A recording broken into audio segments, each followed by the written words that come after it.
long as my internet doesn't give out, which has happened occasionally. It was very weird. All right. It looks like happened occasionally. It was very looks like we're live. So Taylor, thanks for coming on. Really appreciate you taking the time to have a conversation with me. Would you mind telling us a little bit about yourself before we get started? Sure. My name's Taylor Sear, and thank you for the invitation. I'm really excited to chat with you. I'm assistant professor of philosophy at Samford University, which is in Birmingham, Alabama. Um, I specialize in free will mainly, but I'm also interested in some other related areas of philosophy related in metaphysics and in ethics. Been getting into some stuff on time travel recently, but I'm kind of interested in everything in philosophy. So, um, be very happy to talk about free will. I should say, if people are interested in a deeper dive on free will, my friend Matt Flummer and I have a podcast all about free will called The Free Will Show, and we have a YouTube channel, but it's an audio podcast, so you can check it out on Apple or Spotify if people are interested. They can go there. What is it called? Like, do we have a link? It's just called The Free Will Show. It should show up if you search it in podcast platform. Awesome. So free will. Are you a libertarian free willist or compatibilist free will? What kind of free will do you subscribe to? I'm a compatibilist, and my friend Matt, who hosts the Free Will Show with me, he kind of waffles. I'm not sure. It depends. He says that it depends on what side of the bed he wakes up on, but I think he tends towards libertarianism. So we have some friendly disagreements from time to time. So what is compatibilism and how does it relate to determinism? Good. So this is going to sound deceptively simple, but compatibilism usually just means that free will and determinism are compatible. So um, it's deceptively simple because it depends on what you mean by free will and determinism, and then there are lots of different variations of compatibilism. But that's the basic idea: is that even if the world were deterministic, we could still have free will. So it's different from determinism in that it doesn't necessarily require determinism. I mean, most compatibilists nowadays don't really take a stand on whether the world is deterministic or not. They say that if it is deterministic, we could still have free will. But we sort of leave that for the physicists and cosmologists to figure out. And as of now, I think most physicists lean towards thinking the world's indeterministic, but there are some deterministic interpretations of contemporary physics. So yeah, we don't really know. That's not our field. But anyway, what does it mean to say that the world's deterministic? Usually, at least in the philosophical conversation about free will, what people mean is just that there's only one way that the future can unfold from here. There's just one physically possible future. So, like, given the state of the world now, or even given the state of the world a million years ago, if the laws of nature are deterministic, then yeah, there's only one way that things can unfold from there. So if you think of the laws of nature as like a function, and the a time slice of the whole universe, like the state of everything at any given moment, as a kind of input into the function, the output would be what would happen at the next moment, or you could go from there to find out what would happen at the next moment, and so on and so forth, so that there's only one way the future could unfold consistent with the laws given any particular input. So yeah, that's determinism. I don't know if you want to jump in and ask for more about that. Well, yeah. So my first question would be is that as a typical determinist, I'm fine with compatibilism, but how exactly do you get moral responsibility and free will? How is it free in any sense given determinism? Right. This is a good question. I think part of the reason that the main debate right now, and maybe for the last, well, who knows how long, it's been one of the main questions in the free will debate for as long as there's been a free will debate, which has been millennia. This main question is, yeah, is free will compatible with determinism or not? Like, you can divide everyone into these camps: compatibilists and incompatibilists. You mentioned libertarianism earlier, and I said my friend Matt kind of leans that way. Libertarians are the people who believe in free will but think that it's incompatible with determinism. And so, like, among those who think there is free will, they disagree on this compatibility question. There are also skeptics about free will. They might be determinists who think determinism precludes freedom, or they might just think, well, determinism or indeterminism, we don't have free will. So anyway, those are the main positions. Now, compatibilism is probably the most widely held view among philosophers, but I wonder if you sampled, like, it's sort of hard to ask people who aren't specialists in philosophy for what their view is, because you have to, like, basically make them become a philosopher, teach them all the terms, and give them some of the arguments, and then yeah, maybe it's a spoiled sample, but it's hard to tell.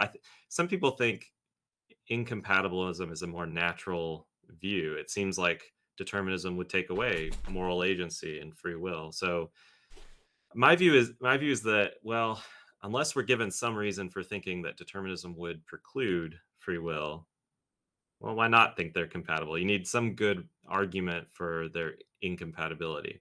So then the question becomes, what are the arguments, and should we be persuaded by them? And there are several different kinds of arguments for incompatibilism, which is challenging the truth of compatibilism. And the two main ones have come to be known as the consequence argument and the manipulation argument. Maybe I'll just sketch the first of these, and then if you want to talk about more reasons not to be a compatibilist in a bit, we could look at the other one. But the consequence argument, I think it's been around for a really long time. It maybe is a way of kind of um, regimenting the common incompatibilist intuition into a real argument, but it became very uh, precisely developed, and it became very popular in the 1970s and 80s, thanks in a large part to the work of Peter Van Inwagen. And the way that he formulates the argument, the basic idea is something like this: the way the world was in the distant past, say 1,000 years ago, say 1,000,000 years ago, wasn't up to me at all. Like, I wasn't around. Nothing I do now has an effect on what the world was like 1,000,000 years ago. Um, but also, the laws of nature aren't up to me at all. It's not like I can decide whether it's consistent with the laws, that I go faster than the speed of light or not, or how gravity will work. That's just outside of my control too. But if determinism's true, um, well, what I do now, everything about the world now and all the way into the future, is just the inevitable consequence of the way the world was 1,000,000 years ago and the laws. So it looks like if those things weren't up to me, and what I do now is an inevitable consequence of those things, that it's not really up to me what I do now. So that's the basic idea of the consequence argument.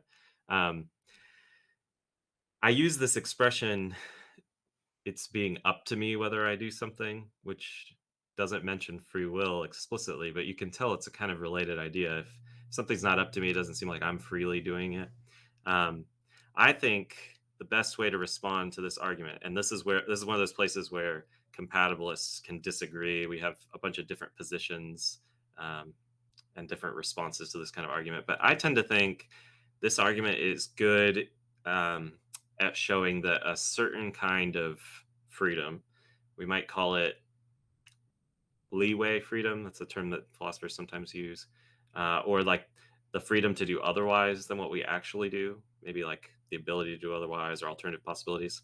It looks to me like this argument is pretty good in showing that if determinism is true, we lack that kind of freedom. We lack the ability to do other than what we actually do.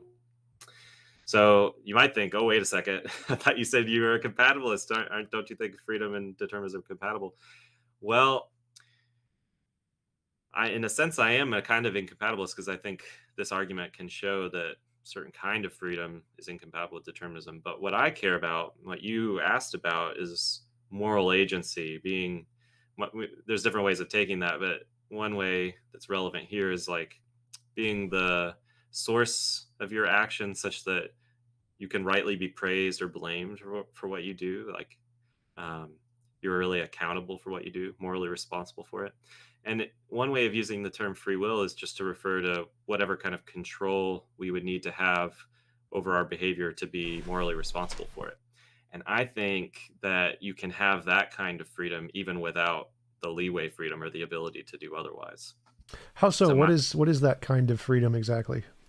yeah, this is yet another place where you can get finer distinctions and different positions within the compatibilist camp. But in my view, it has to do with um, what actually brought about your behavior. And that's one way of capturing this is the idea of sourcehood, being the appropriate source of your behavior.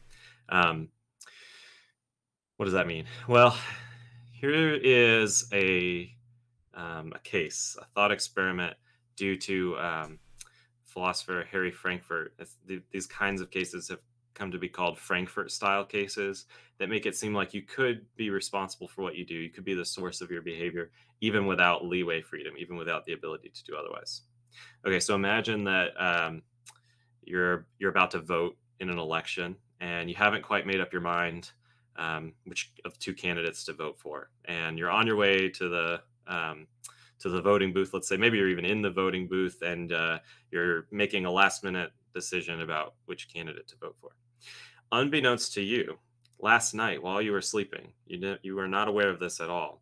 Um, this nefarious neuroscientist inserted a chip in your brain and made it so you never found out about it. And what this chip allows the neuroscientist to do is to monitor your deliberative activity to see whether you're leaning more towards one candidate or the other, what kinds of reasons are occurring to you.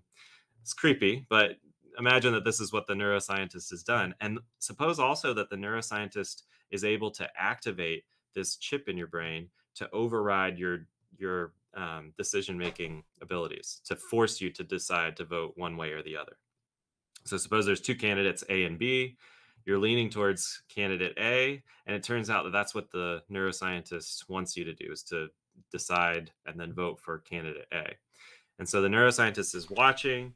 If you had shown any sign that you were going to vote for candidate B instead, if you were leaning towards that decision, the neuroscientist would have pressed their button and forced you to decide to vote for candidate A. But as it happens, the neuroscientist doesn't intervene at all, other than inserting the chip and monitoring. There's no overriding of your agency in making this choice. And so what you do is you decide to vote for candidate A, and you go and do that on your own, as it were, without any intervention from the neuroscientist. That looks like a case where you are morally responsible for making the choice. Suppose it's the better candidate and you're a little bit praiseworthy for choosing to vote for candidate A. Looks like you're morally responsible for that. It also looks like you couldn't have done otherwise than decide to vote for candidate A, given that if there was any kind of leaning towards the other direction, you would have been forced to vote for candidate A. Looks like you lacked freedom to do otherwise. So there's like, it's been more than 50 years now since Harry Frankfurt made these cases very popular, and there's a whole cottage industry of papers and collections of articles on whether these work, whether these Frankfurt style cases work. But even if there's some debate to be had about whether they work, I think they highlight that there's at least this position that's possible, that you could have moral agency and moral responsibility even if there was something that precluded your freedom to do otherwise. So Well, how that's so? kind of What how would I be think. the definition of moral responsibility in that case? Because if you are determined by the prior states of nature or whatever to choose candidate A, or be determined by those reasons, how exactly do you have moral agency in that case? And like, or if it was a criminal case, like if you killed somebody, say you decided to kill Mhm. someone and you were predetermined by the states of nature, why would we hold you morally accountable for that when it was determined by the prior states of nature and you didn't have a choice? Yeah, good. I guess I want to say there's a sense in which you don't have a choice, in that what you're going to do is, in a sense, rendered inevitable by those prior conditions. But I also want to say that you do have a choice in another sense, in that it really is your choice. You are deciding to perform this kind of action, and you're going through with it without being, let's say, coerced or in any way compelled to do it. So what do you So define as your choice there? Is it just your brain states acting in a way that essentially is a natural result of nature that hasn't been impeded by some other external force? yeah, that's the most minimalist way to do it, and I do lean in that direction. Another way to go, and I when I was in grad school, I was more attracted to this kind of view, and maybe I'll come back to it at some point. But another way to kind of make sense of it being your choice is to say that at the time that you make the choice, you're responsive to reasons, including reasons to act otherwise than you actually act. So one way, I mean, even if you don't think that this is central to explaining our freedom, one really interesting and important feature of our moral agency, of our capacity for deliberation about what to do, practical reasoning, is that we can think about reasons for acting one way and reasons for acting another.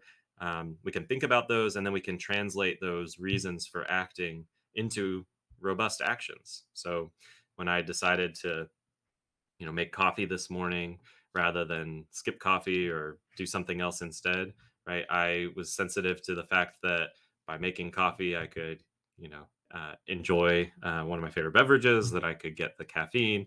Like, I was sensitive to all those reasons at the time of making the choice. And well, it seems like I freely made the coffee this morning. And that seems like it's compatible with those. Those very actions, like the decision to make the coffee and the actual brewing of the coffee and all that, um, being guaranteed by the say initial conditions of the universe and the laws. So as long as I'm sort of sensitive to reasons, if there had been some reason not to make the coffee, like I realized that this would cause some harm to someone else in some way, then I wouldn't have done it. If that kind of thing is true of me, it seems like, well, I'm sensitive to reasons at the time, and it seems like it's genuinely my choice. What does that Maybe it's worth.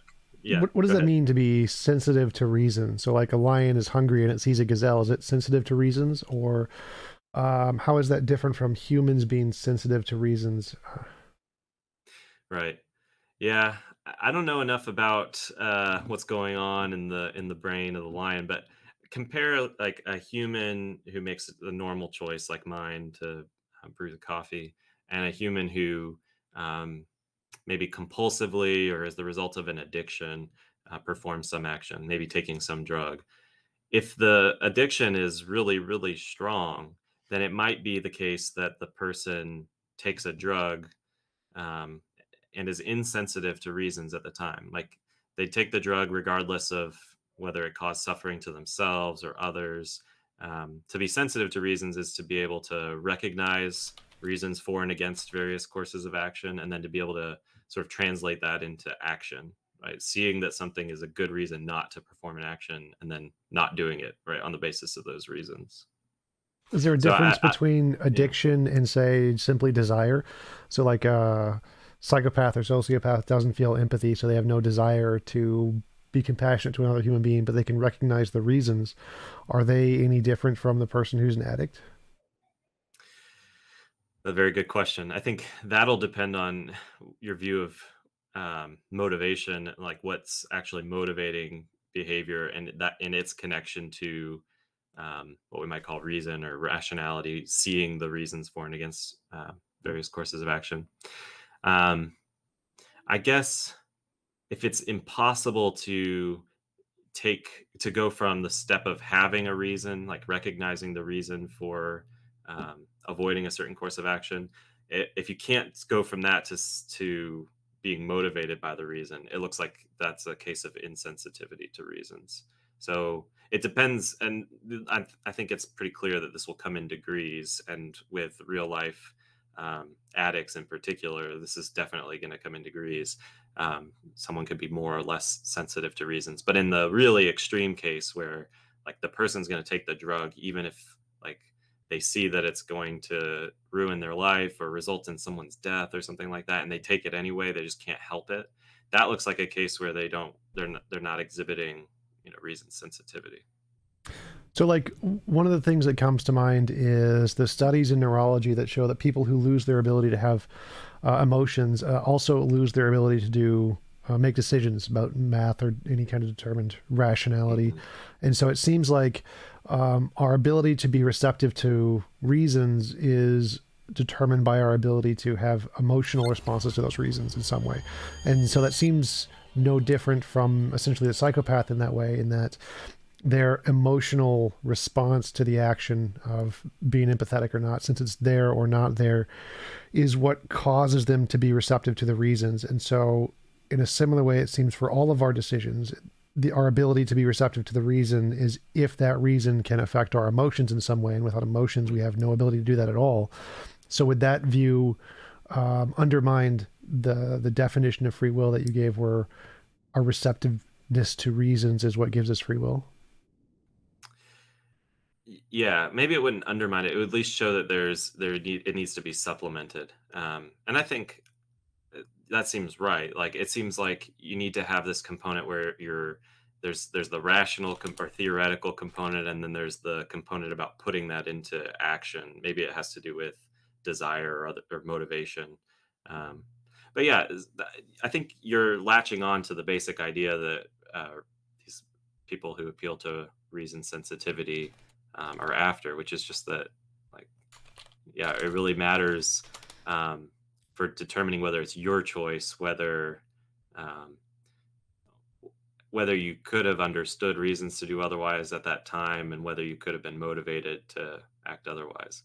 If you're really acting compulsively, whether as a psychopath in your sense, or the extreme addict, then most people, even compatibilists, will want to say, yeah, that is going to take away freedom and responsibility. So the important difference between the extreme addict case and a typical agent, even in a deterministic world, has to do with their responsiveness to reasons at that time. So why is responsiveness to reasons important here as opposed to responsiveness to any other thing? So let's say gravity or rocks are responsive to gravity or whatever. Why not call that free will? And how is Yeah, responsiveness to reasons any different? right. Well, this is connected up with what you initially asked about, which is moral agency.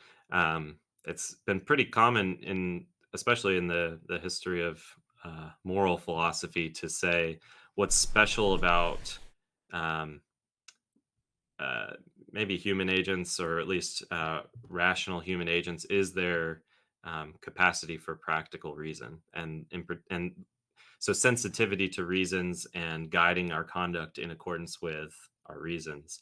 Um, that is just what it is to be a moral agent, and so unsurprisingly, that's going to be part of the sort of necessary conditions for responsibility, for being accountable for what we do, right? A rock, yeah, is sort of sensitive to gravity in that it falls, but it's not the kind of thing that guides its behavior. It doesn't even have behavior really in accordance with reason, and so isn't the sort of thing that's morally appraisable in the first place. I think it's intuitive that, like, if moral agency involves practical reasoning about what to do, and that reflects on us as moral agents, then yeah, thinking of free will in terms of responsiveness to reasons, being able to practically reason, yeah, so it's sort of a natural fit. Well, I mean, if like, we take the reasons to the extreme and say there's like a computer or something that's 100% determined by the reasons. You give it a reason, and if it's a good Hmm. reason or the best reason, it's going to do the thing. It has no ability to choose something other than the reasons. Would that thing still qualify as having free will in the same sense? Hmm. It this is sort of a I hope this doesn't seem as like a cop out, but this is a typical philosopher's answer, which is just that it depends on the details of the case. I'm not I'm not totally sure what I think about whether you could have a computer or even an artificial intelligence that comes to be conscious of moral reasons in the way that humans definitely are. I go back and forth on that, but suppose that you do have a computer that's so sophisticated, or an operating system or AI that's so sophisticated that it's basically mimicking human cognition, just with different, well, hardware, I guess, for lack of a better word, right? It's silicon and bits, and not a carbon-based brain. If it's doing the same things that we're doing when we reason, and um, can understand what it's doing and what alternatives would amount to, and reasons for doing what it's doing, then I guess as a compatibilist, I tend to think, yeah, it's at least in principle possible you could have a morally responsible computer or AI. Let's go with your example of the guy who, the evil doctor, inserted a chip into his brain when Yeah. he's about to vote. Let's say the doctor programmed the chip to say that the guy is determined by reasons, and that any reason, as long as it's logical, if it's the better reason, he's going to necessarily choose whichever candidate or Hmm. whatever. Like this person has better a track record or whatever. And Hmm. so in that case, does the guy in the voting booth still have free will, or does he lack free will because his action is determined by the computer chip? Yeah, great question. I guess most people will want to say if the guy if well I don't know if it's a guy, if it's, let's suppose this nefarious neuroscientist is a guy, he's this classic comic book It's villain. Bill Gates. It's Bill Gates. He inserts Oh, little it's Bill computer Gates, chips.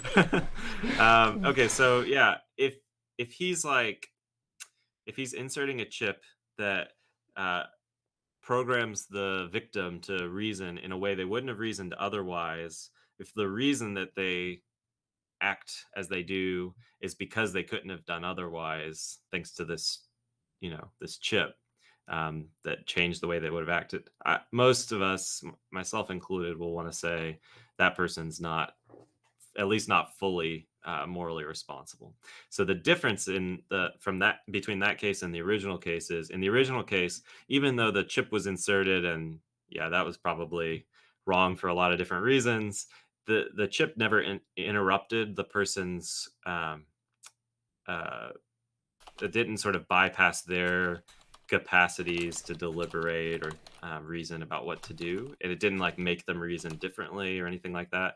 Um, there's a chip in their brain, but it didn't really affect how anything played out in that actual causal sequence that led to their behavior. But in your case, it sounds like no, it is interrupting and making them act differently or something like that. Um, I guess we could consider a variant where the chip determines them to act in a particular way. It's active and making them act in a particular way, but according to reasons. Like we make sure that they're sensitive to reasons and all that. It turns out that is actually a variation of the second main argument against compatibilism, the manipulation argument that I kind of set aside earlier. So you're kind of latching on to the other main challenge to compatibilism here, and compatibilists disagree about what to say about that kind of case. I guess um,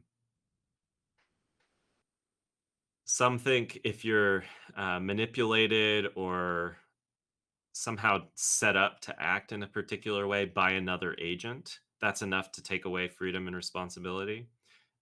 They just think the ordinary causally deterministic worlds that aren't set up by Bill Gates or anyone else, God or anyone else, those ones are the ones that are fine for free will. So they're compatibilists, but they think if someone set it up or someone did the manipulating, that would undermine freedom.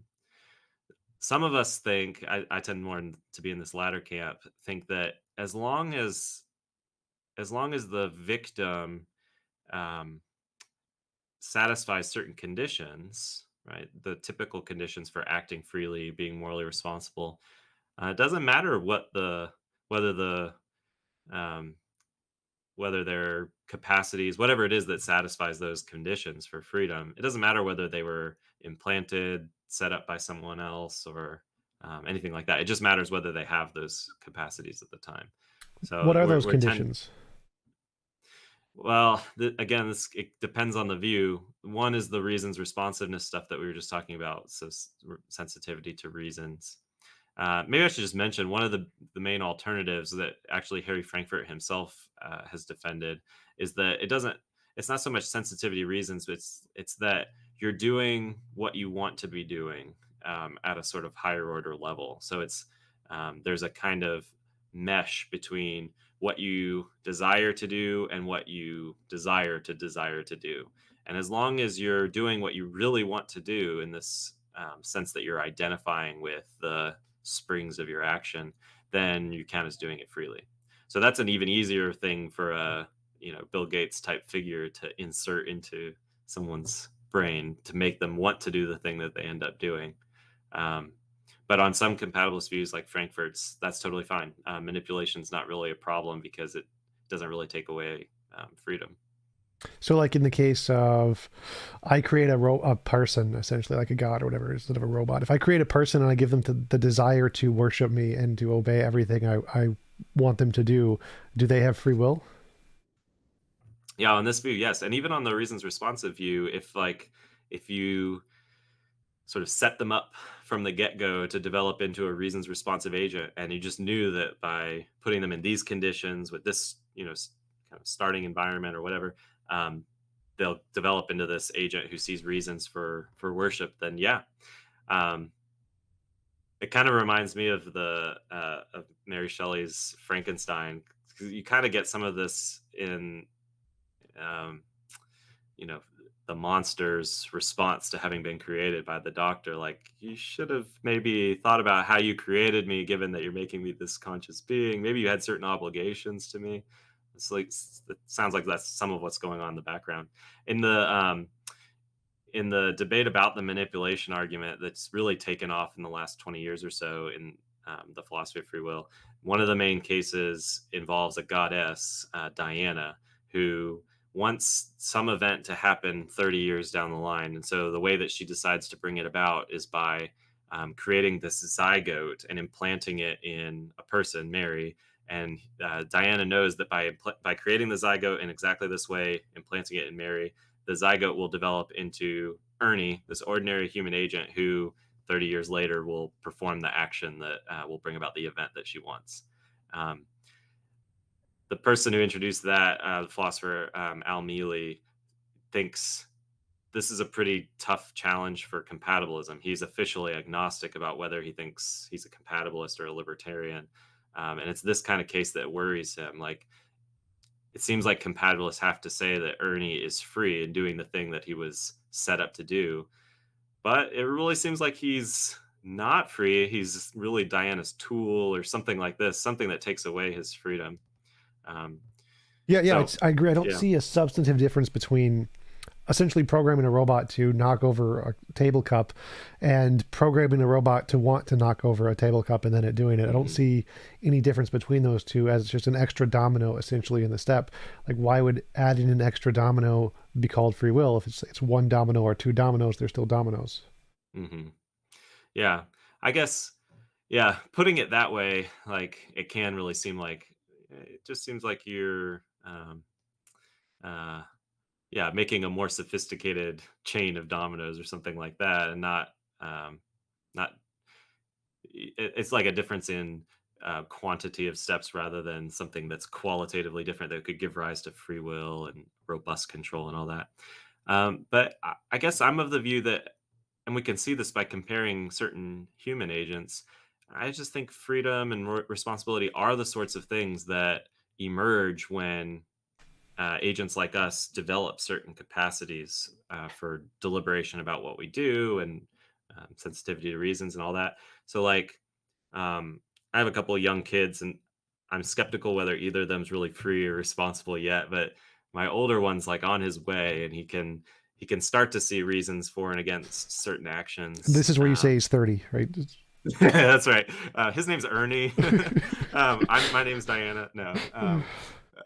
Yeah. So he's only 4 right now. So he's a pretty smart 4-year-old, and he can communicate pretty clearly about reasons for and against some actions. At the same time, I wonder though, how much of that is him uh, really understanding especially the moral significance of various courses of action. But in any case, compare my 1-year-old with like myself in my 30s. Uh, Very clearly, one of us has certain capacities when we, knock over something, or when we, say something. Uh, we have different ways of thinking about our behavior that I think it means something morally significant. Like, when I knock something over intentionally, maybe out of spite, like, that reflects something about me and something about um, what I care about, and my attitudes towards, say, the person I intended to slight by knocking this over. Whereas when my daughter does it, even if she means to knock the thing over, like, she's not really expressing hostility, or like, she doesn't have this, it doesn't reflect on her in the same way that it does on me. So if you look at agents like that, and maybe you could compare like 2 adult agents, one who is compulsive and one who isn't, or that sort of thing, it starts to look like the things we care about when we hold each other responsible, when we praise people, when we blame people, they are the sort of thing that emerge when you get um, capacity for reflective choice, right? Whatever that involves, sensitivity to reasons, or the right mesh between your, higher order desires and the desires that lead you to act. So it does kind of seem like, on one way of describing things, it is just an extra domino in the sequence. but I think it's just the right sort of domino to give rise to something new that you couldn't have if it's just a bunch of stuff bumping into each other like an actual series of dominoes. Well, why couldn't you have it with just the dominoes? Like, what is substantively the difference between like a free will person who's determined by the reasons and a P zombie who says they are, but they just don't have consciousness? They're still going to act the same way. Right. Yeah. I guess I'm just committed. Well, I mean,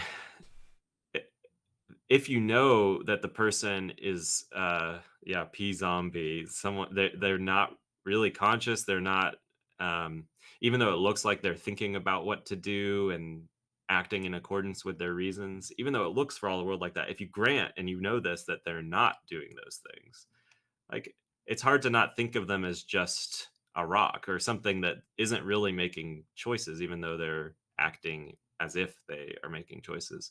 And so, like, if you were to find out that, or yeah, suppose I found out that like uh my spouse is a pea zombie, right? Like that would drastically change the nature of our relationship. And I think I would just stop praising and blaming my spouse if I were to find out she was a pea zombie. Um, Whereas if you know that I mean, this gets into the problem of other minds and knowing whether anyone else is a P zombie, but like we take it for granted that the people we're in relationships with do have conscious experiences like our own. We think about them a lot differently than we would with the P zombie, and we think it has to do with the way that um, well, different philosophers will differ on the details here, but I think it'll have something substantively to do with what they care about and what kind of goodwill or ill will they're showing in their conduct. Those are things that P zombies just lack insofar as conscious experience is necessary for that valuing things and expressing that value in action. Well, and my question would be is when I present a reason to you or to anybody, what seems to happen is that your brain converts the sounds into certain neuron connections that are associated with certain emotions, and those connections then bring up the meanings and images of the words and the reason and things.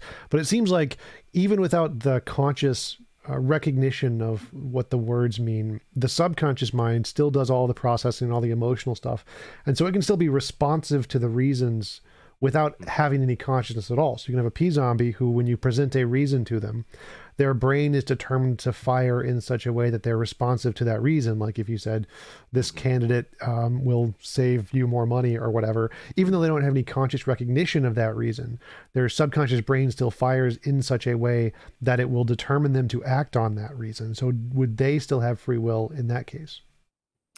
Right. I'd still say no. That case is still more like the rock who's sensitive to some input and obeying gravity, but not even though the brain's still doing the same sort of things. Right? I mean, we're having to sort of bracket here the possibility, like the idea that maybe this is not possible. I mean, I tend to think that um, P zombies are possible. This is getting into issues in philosophy of mind, though, that maybe we kind of want to sidestep. But just take that for granted. I mean, if they're not really consciously processing the reason, um, it's hard to see how they're directly responsible for acting either, yeah, in accordance with it or what have you. Now, maybe it's worth making a quick clarification here. If it's true that a lot of the times you and I, when we're given reasons as inputs, process them, but not at the level of consciousness, or it's not like apparent to us at the moment that we're doing it.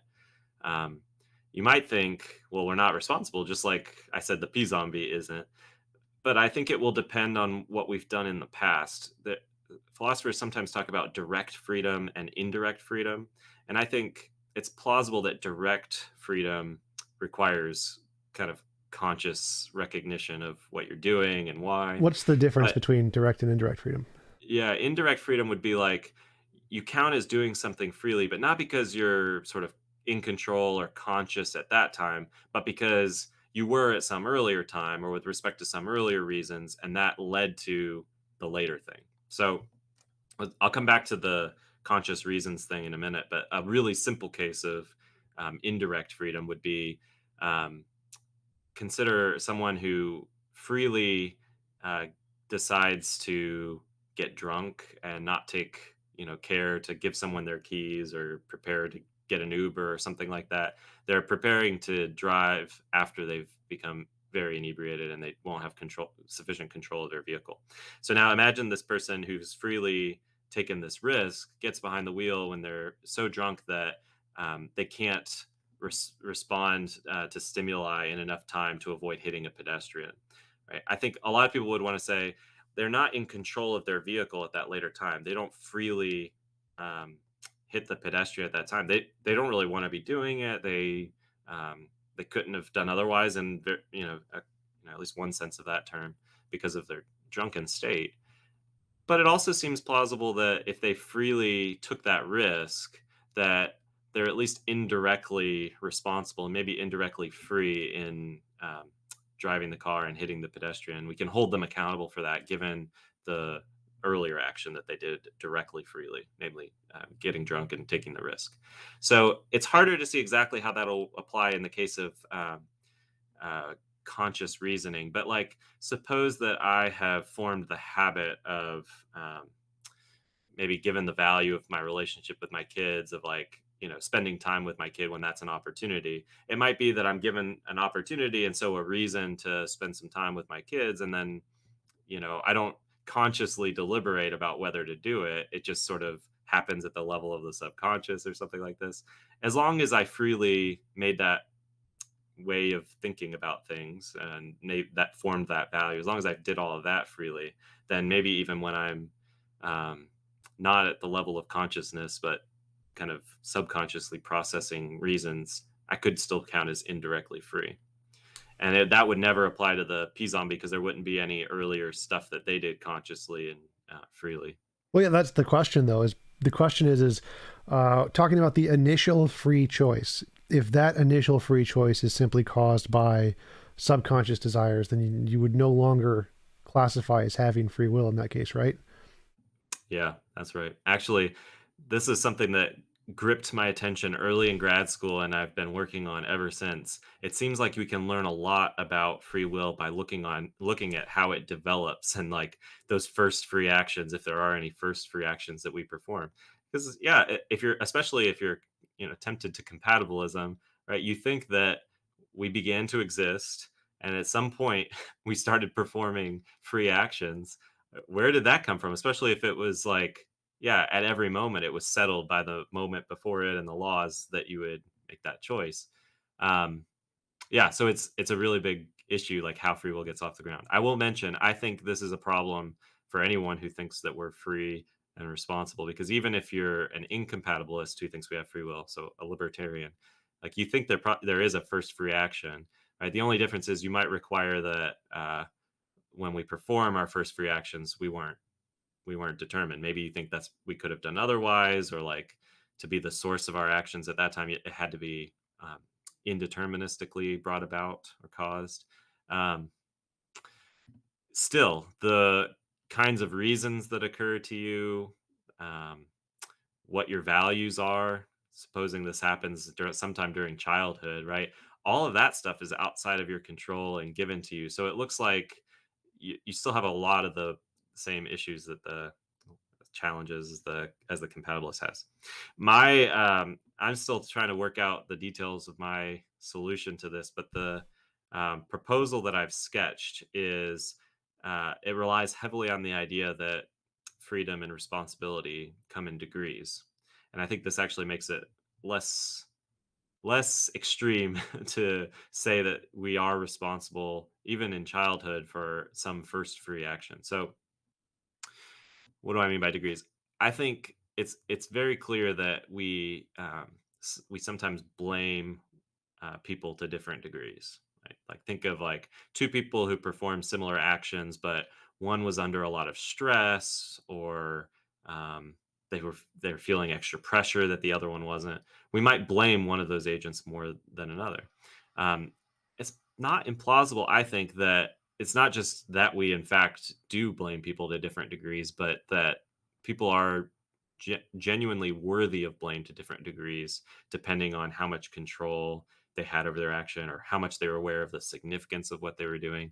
And I think it's plausible to tell this story with young kids and how freedom and responsibility get off the ground, that the beginning of their lives, they don't have enough control or knowledge, maybe any control or knowledge over what they're doing, to be even in the ballpark of being responsible for it. But as their capacities, like their understanding of uh, the consequences of their action, how what they're doing is going to affect others, as their impulse control and as their understanding of morality develop, all those things come in degrees. I think you get to a point where they start to be a little bit responsible, but not a whole lot. So um, I'm not quite following there. How does that answer the question? Like the initial free decision, whether it's you just immediately get 100% free, or if it's like partial. How does that answer the question of how an action is initially free if it's predetermined by prior causes? Because it doesn't seem to make a difference whether we get a little bit of freedom or we get the whole thing in one instance. yeah, Either way, it seems as long as it's still predetermined by like subconscious states, then it would be equally as not free. yeah, yeah. And I mean, if that line of argument is compelling to you, then probably nothing I say will kind of move you from that position. I think that really is the ultimate sort of skeptical alternative to the pro free will position.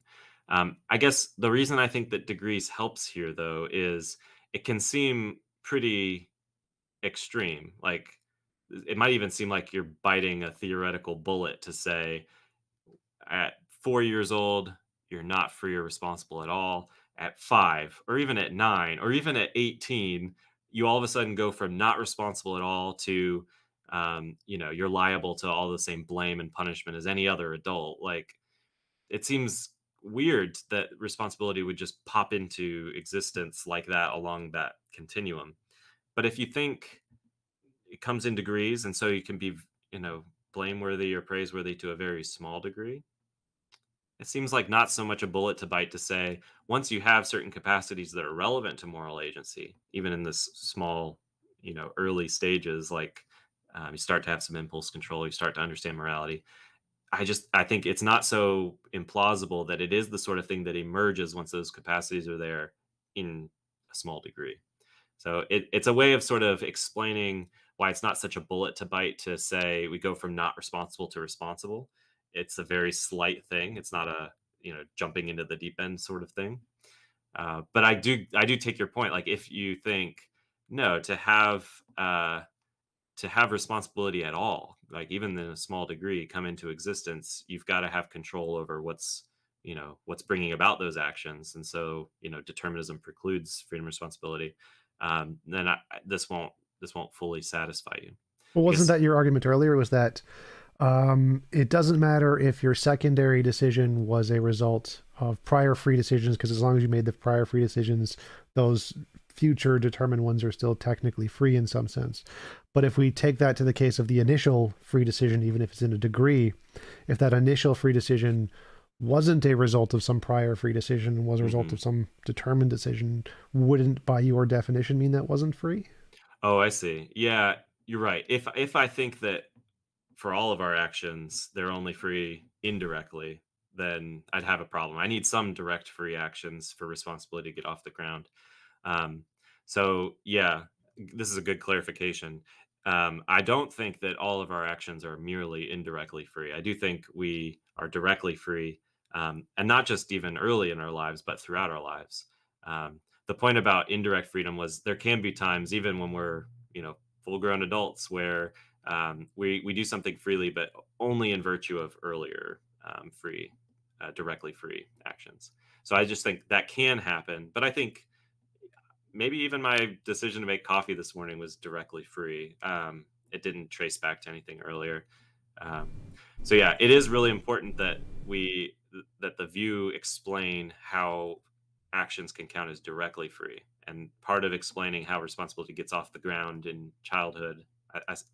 I think it's in childhood. I don't know the exact age, but that's when the relevant capacities get off the ground. So I think that's when freedom and responsibility get off the ground. I think Um, 25 is a good age for that. 25.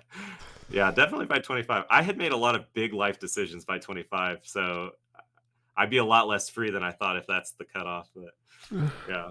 So Anyway, I just think once you see that those things come in degrees, you can start to see how direct freedom could get off the ground um, without sort of having to trace back to earlier things. So how does it coming in degrees lead to direct freedom? Right. So the thing that comes in degrees is freedom or responsibility. Um,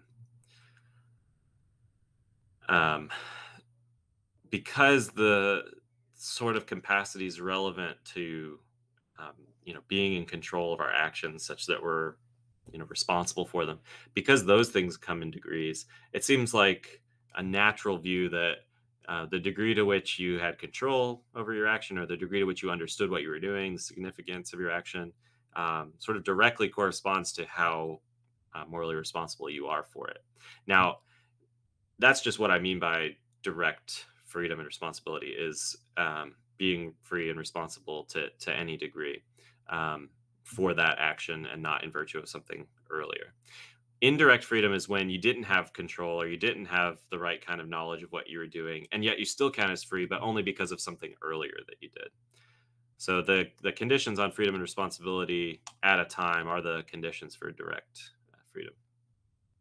Okay, and so to go from no freedom to direct freedom, you're just saying the natural brain development and ability to assess reasons evolves that essentially. hmm Yeah, and I mean, you could substitute if you're a compatibilist who thinks different things are relevant for responsibility. Whatever you think is relevant, whatever those capacities are, when those develop, that's when freedom and responsibility comes into being. And how Yeah. like So does go ahead. I was going to say, I think the pushback I'm sensing in some of your questions is, and it's friendly pushback, but I appreciate it, but I tend to it seems like a lot of skeptics about freedom and responsibility tend to think, well, if you're really in control of what you're doing, you had to be in control of whatever led to what you were doing, or something like that. Like, it seems like control at the time is not enough. You had to have control over, um, the way you were deliberating, or the values that you had before you were deliberating, or something like that. If that's all given, right, whether it's by sort of natural deterministic causes or by some other manipulator type agent, then it seems like you're not free. And I take that skeptical challenge to free will very seriously. I mean, for me, that's like the biggest threat to freedom, is this idea that it's sort of outside of our control, um, what we're like when we act. And so it seems like how we act isn't in our control either. This is where the the debate about free will intersects with another big debate in philosophy called the debate about moral luck. And so the issues are kind of the same. This is sometimes called constitutive luck, when how you're constituted, like what you believe or desire, or how you're motivated to act, what you value, all of those things, if they're outside of your control, they're a matter of luck for you. You're constitutively lucky at that time. It seems like you're not in control of how you act from that constitution.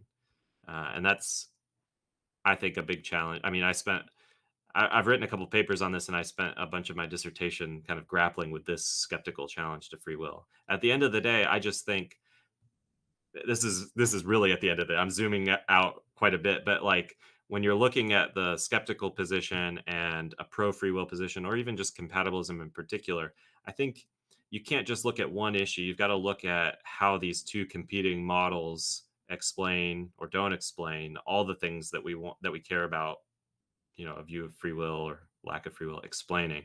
And I think there are challenges for the skeptic. This is one of the big challenges for the pro free will position. And I try to say as much as I can to mitigate the sort of bite of the challenge, right? To make it seem like I'm not biting as big a bullet as it might seem at first. But I do think it is sort of like, it highlights a cost of thinking that we have free will, is you have to say that in order for responsibility to get off the ground, uh, you can be free and responsible even when entirely constitutively lucky.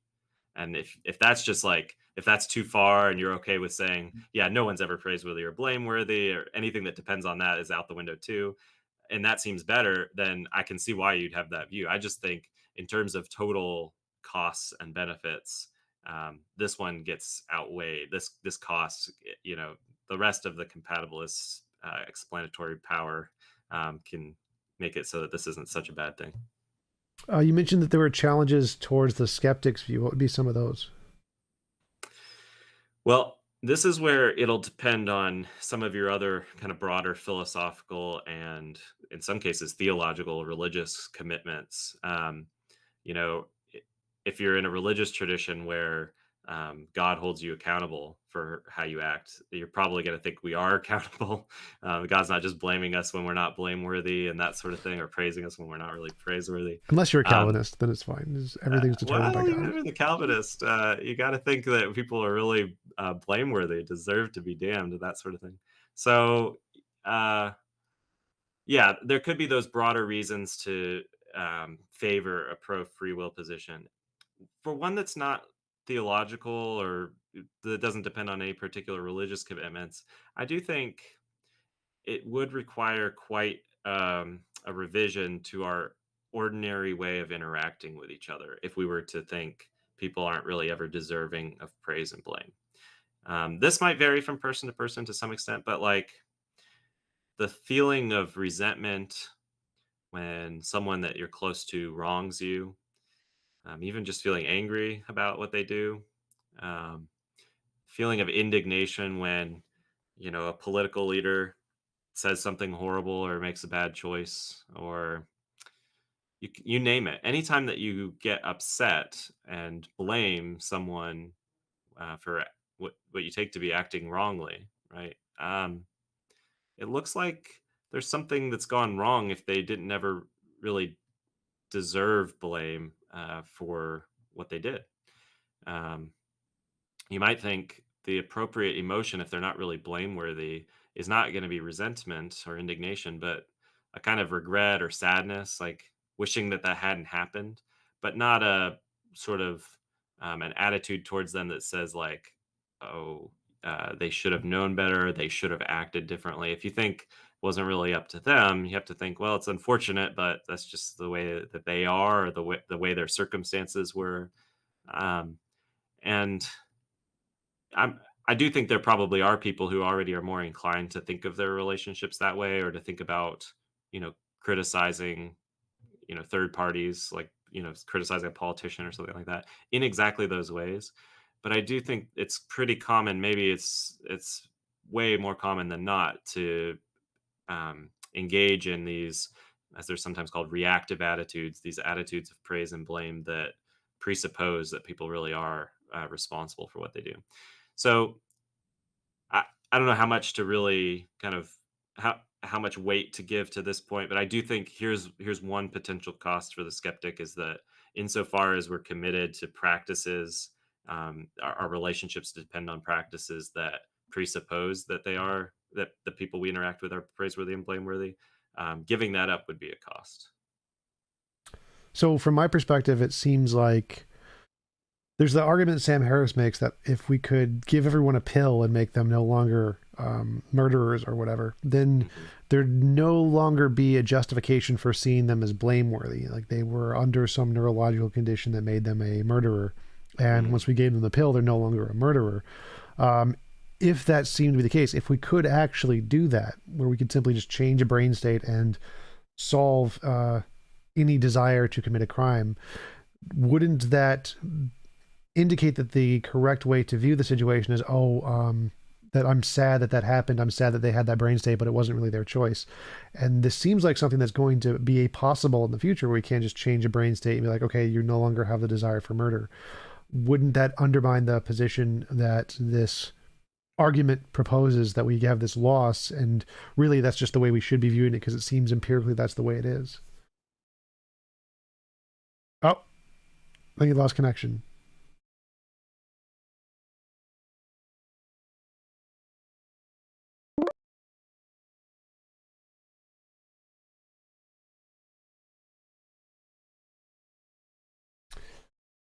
Weird.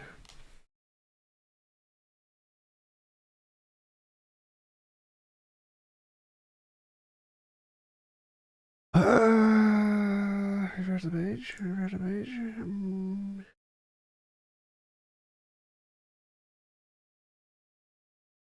pull up my email.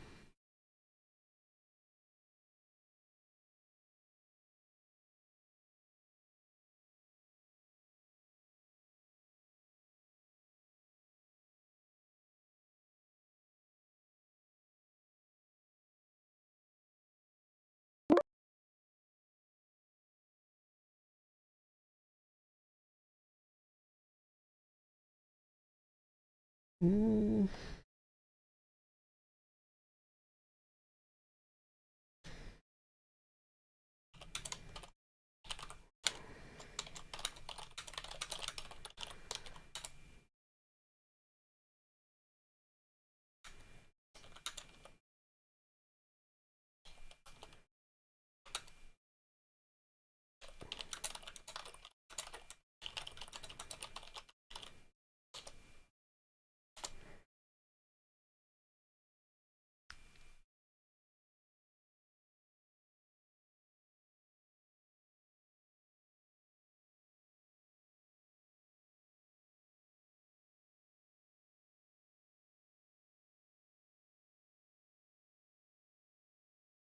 Mm.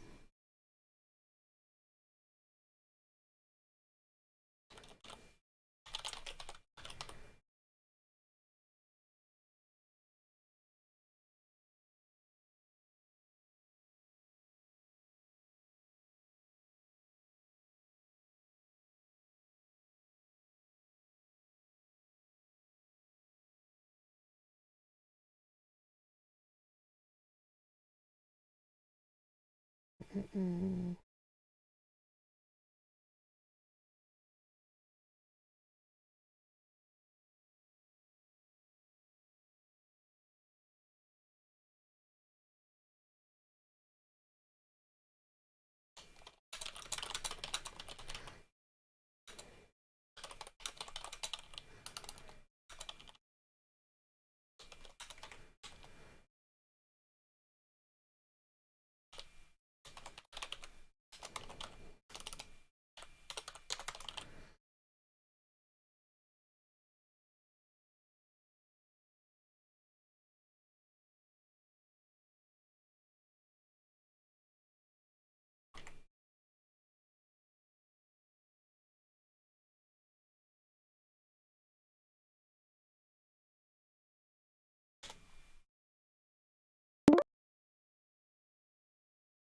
Mm.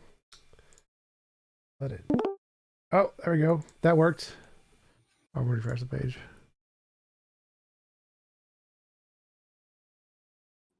All right, I can see you now. Everything's clear. Okay. I don't know what happened. Me neither. Right? That's never happened before. Oh, weird. All right. Are we still streaming as normal? Yes. Yeah. I like Okay. after shows and things, so people can chat there even if nothing's Okay. going on. So, yes, Okay. we are on air. Do you Well, I remember? heard all of your question, and then as soon as you stopped and let me answer, on my end, it just looked like something the call ended or something. I'm sorry. Skynet was like, no, you don't get to demolish my free will. It just ended the conversation. That's right. Or it was Diana. She's always in the background. Yep. Yep. So yeah, I do think if you're thinking that the right response to this scenario where we find out we could just give people a drug and curb certain kinds of behaviors, certain criminal behaviors, what that shows is that they were were never really free all along. They were sort of determined by whatever was going on in their brain or something like that. I do think if that's right, you do have to say the right attitude to have towards people is one that's not doesn't involve thinking of them as deserving of blame or praise. I guess my thought is I wouldn't want to go from, even if this were possible, I wouldn't want to go from thinking that just learning that we could curb certain behaviors with certain drugs. I wouldn't go from that to thinking that people were never responsible. Um, Even when they, when something was going on in their brain that we could change. In fact, I would think of that the drug case. Again, depends on the details of how you describe the case, but it seems like a kind of variant of the chip in the brain sort of scenario or a manipulation scenario, which may or may not be justified. Especially, imagine kind of a criminal offender who does some especially heinous crime, and you want to, make sure that they don't do that again when they're, um, out of prison. It might have good reason. This is something that actually is current and evolving debate, because there are some correctives, neurocorrectives, some drugs that are used even in some cases to do exactly this. So it does seem like it raises the same questions as the kind of manipulation cases we were talking about earlier. Just they're less science fictional and more practical. Um, if you think that without that um, intervention, without that drug, people are still sensitive to reasons, or they can do what they really want to be doing, or whatever you think is relevantly connected to freedom and responsibility. The fact that we could give them that drug and make them do something else instead, or at least take certain options away from them, I wouldn't think that that would bear on whether they're responsible now. It does raise the interesting question of whether they'd be responsible with the drug. And if you're like me and you think, well, little agents, those youngins that first do their their first morally responsible actions, they can be free. I would want to say, as long as they have certain capacities, even with the drug, even if certain things are sort of now not desired at all by them, they could still reasonably choose to do what they do and be reasons responsive and all that. I would want to say they could still be free even with the drug, depending on the details of the case. That's an interesting perspective. So, for example, one of the arguments of the theists is that God needed to allow suffering because he needed to give everyone free will or whatever. But hmm given that definition of free will, it seems like he could give us free will and have us never desire to kill anyone ever. Yeah. And those would not be incompatible. Right. I think this is probably one reason why a lot of theists tend to be incompatibilists. They tend to think, if freedom were compatible with God doing that, or with determinism, then well, he would, he would, design us very differently and determine us very differently. Um, I myself am a theist and a compatibilist, so I'm sort of an outlier here. Um, I just think you're going to have to say something else in response to the problem of evil, right? I think um, I do think free will is valuable, and I do think that God's given us free will, but that doesn't explain by itself why there's suffering. That I mean, if God couldn't help but allow the possibility of suffering, then maybe an appeal of free will might be part of the story about why there's evil. But if you're compatibilist, it's a little harder to see. I will say there is one relatively recent papers within the last 10 years trying to give a kind of compatibilist free will defense, not quite a full theodicy, but trying to say how, like I mentioned earlier, that some compatibilists think that if um, if you're determined to do what you do because of some other agent, like a manipulator or something like this could take away your freedom. But in an ordinary causally deterministic scenario, that's not what happens. If that's your view and you think God exists, then you might think, well, even though we can be determined in the sort of natural way by natural forces and still be free, if God did it with the intention that we perform, particular actions, because he's another agent, he would be like a manipulator in that case, that would take away our freedom. So there have been some moves recently to try to say how you could appeal to free will as part of your um, defense against the problem of evil, even as a compatibilist. But as I said, that's not my view in response to the worry about manipulation. So I can't quite go there. I'd have to say something else. Is there a substantive difference between an agent doing the manipulation versus just nature doing the manipulation, and why would there be a difference between those two things? Like, say, evil scientists put a chip in your brain versus biology programming your brain exactly like the Yeah. chip would. What is substantively the difference between those two?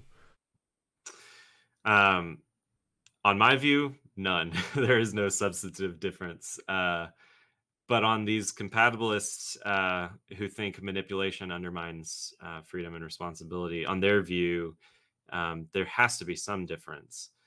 Um, some of the compatibilists who have kind of put this line forward haven't been totally clear on what the relevant difference is between those cases. But there have been some recent proposals that are very specific and pretty well worked out.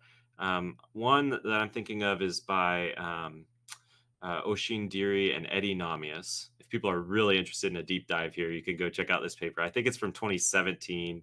It's in the journal called Philosophical Studies. Um, I'm blanking on the title of the paper, but it's something like about compatibilist sourcehood and manipulation arguments. If you just did a search for those names, Deary and Namias on Google Scholar, you'd probably find it. Anyway, their view is that to be the right kind of source of your action, so we talked a little bit about sourcehood earlier, it has to be the case that you're the most robust source of the action and that no other thing or being is. And so here, the idea is something like if you're determined to vote for candidate A thanks to natural forces, you're just causally determined, but there's no divinity or manipulator involved. You count as the most robust source on their view. The view is very detailed and specific. It gets into the nature of causation and a particular model of causation, but I'll set that aside. In a case where Diana sets you up to vote for candidate A, or Bill Gates intervenes right before you go in the voting booth, or what have you, it turns out that you aren't the most robust source of that action, according to their model. This other being, the divinity, Diana or Bill Gates, is.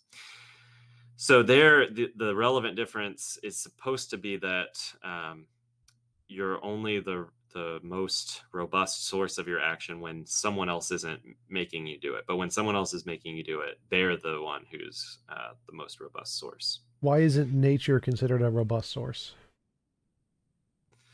Yeah, this does take us into the weeds some, but the idea is something like with natural forces, with just nature, you don't have an intentional agent who's like responding to what you do in the same way that like this goddess or Bill Gates is supposed to be. So like if Bill Gates,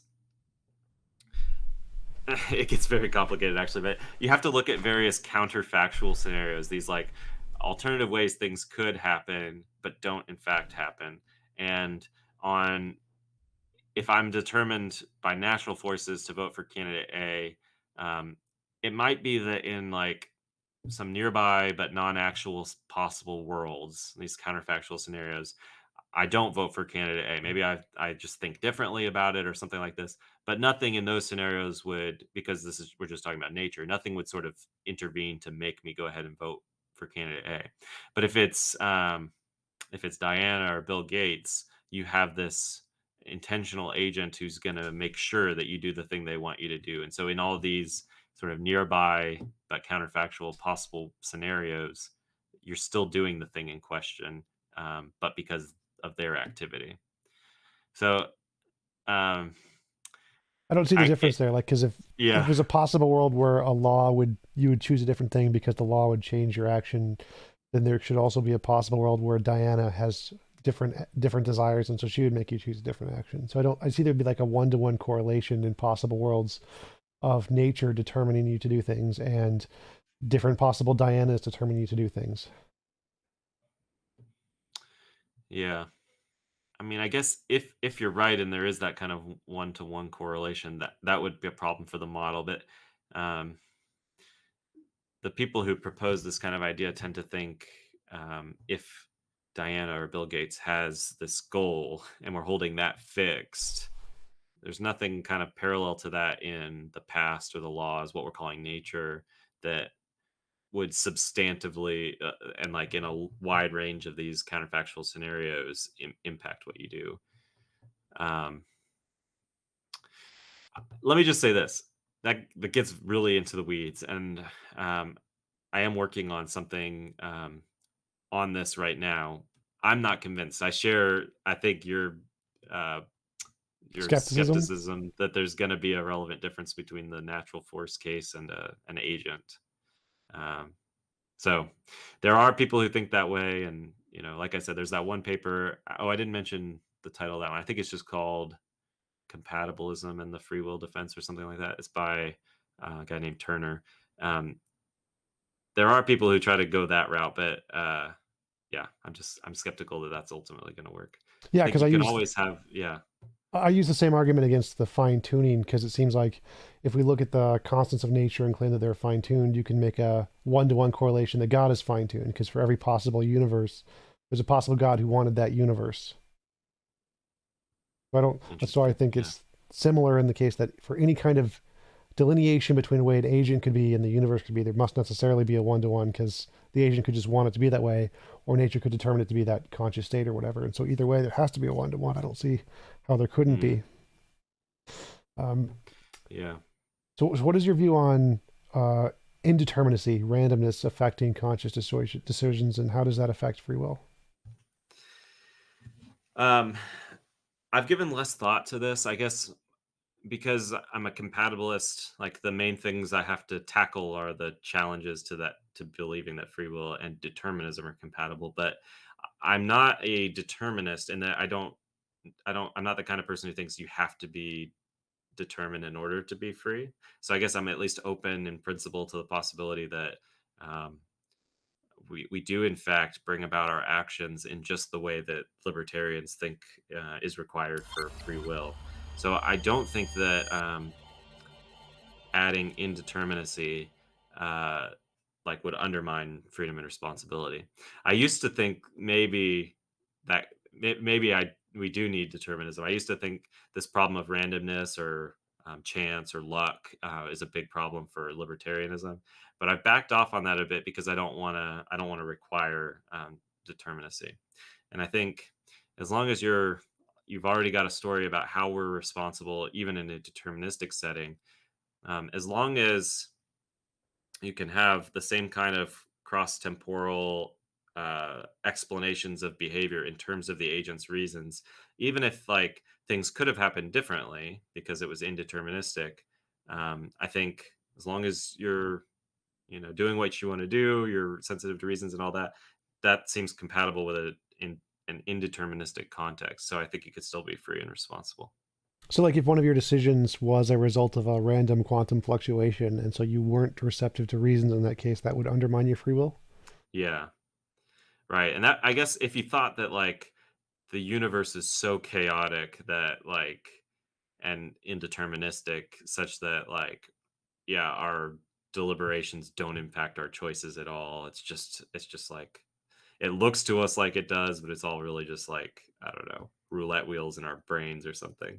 Yeah, that'd be a big problem. But like I said, it's not even clear whether the world is deterministic or indeterministic, but it certainly seems like there's at least these connections between what we do and these earlier causes of them that explain what we do. And that seems to me like, even if it is indeterministic, it's fine for freedom and responsibility. So, if there was some percentage of our choices that happen due to random fluctuations, would you just say that's those cases we don't have free will, but we do in the other cases, and so it's not really a big deal? I might still say it's a big deal, especially if we're constantly thinking that those unfree ones were just like the others, the free ones. Um, but like in terms of like preserving our practices of freedom, of responsibility, holding each other responsible, it wouldn't undermine them. So it wouldn't be as big a deal as if they were all random. And if free will is these criterion that you listed, the ability to be affected by reasons, could we potentially put this in a computer chip and give it to a computer someday? Because you thought there was a substantive difference between the way AIs assess things and the way humans do. I'm a big proponent that I think that we will be able to produce consciousness in AIs. So by Okay. giving them this computer chip with this ability to be receptive to reasons, would they then have free will? Yeah, I guess I'm unsure whether you can have yeah, I'm unsure about whether AI will be conscious, whether that's possible. If it is, yeah, I think um, who knows when that becomes feasible, but it is in principle possible. So you could have a free robot, and there's pretty good science fiction stories that make that idea pretty plausible. I just showed in one of my philosophy classes here at Samford an episode of Star Trek: The Next Generation called "The Measure of a Man." That's all about whether Data gets to decide for himself whether he's going to be in Starfleet or whether he has free will in a way. It looks looks pretty. I mean, he looks like a human because he's a an android, but like he also looks like he's got free will, even if his designer made him that way. So I don't know. It seems like it's pretty plausible to me. Yeah, would there be a way to like tell the difference if we did get something like an AI that seemed conscious to us, could make all what looked like decisions in every way, Hmm. and it seemed like they were receptive to reason, so we could like present them a reason. You're more likely to win if you play on black or whatever, and they made a decision like, okay, I'll play on black. Would that be a way to establish they do have free will? Is that would you conclude that they had free will and consciousness at that point? Yeah, I mean, if I got all the same evidence of yeah, their sensitivity to reasons and all that as from another human being, I'd say yeah. The thing is, like, and this is a big worry about AI and making AI as sophisticated as it seems like we could. It might be really hard to tell whether what it's like on the inside. I mean, this isn't so much a free will problem as it is a consciousness and philosophy of mind problem. But um, if it's really hard to tell, and if they are conscious and they are responsible, like our ethical obligations are very different than if they aren't conscious and responsible. It's now like this huge moral uncertainty what we owe to these beings and what we can and can't do to them, which is some of what that episode of Star Trek is grappling with, I suppose. Yeah, because that was the way I kind of approach it is I see humans as essentially just really advanced robots, and so I think that moral responsibility, in my view, is essentially whether or not their programming is going to determine them to hurt other people or not, and or help other people or not. I don't think anybody is inherently blameworthy. I don't think that makes sense in my view. It seems more like they are predetermined by programmed forces of nature or whatever. And the more important thing seems to be to create a world such that it is morally perfect. And the moral responsibility of the individuals doesn't really seem to make a difference to me. I don't really think it matters. Like, if I was God, I would just create a world where it was impossible to force anyone to do anything they didn't consent to, and then just go, have fun, eat as much chocolate ice cream as you want or whatever. And that seems to be it seems to be more important to create a moral world than whether or not people have moral responsibility. Yeah. Yeah, this is good because I mean, one interesting question that I haven't really given enough thought to, I don't haven't really focused on it in my research is like it's about the value of morally responsible agency in the first place. There is some work on this, especially by people interested in the issues with God and the problem of evil on the value of free will, why God might have reason to allow certain kinds of freedom.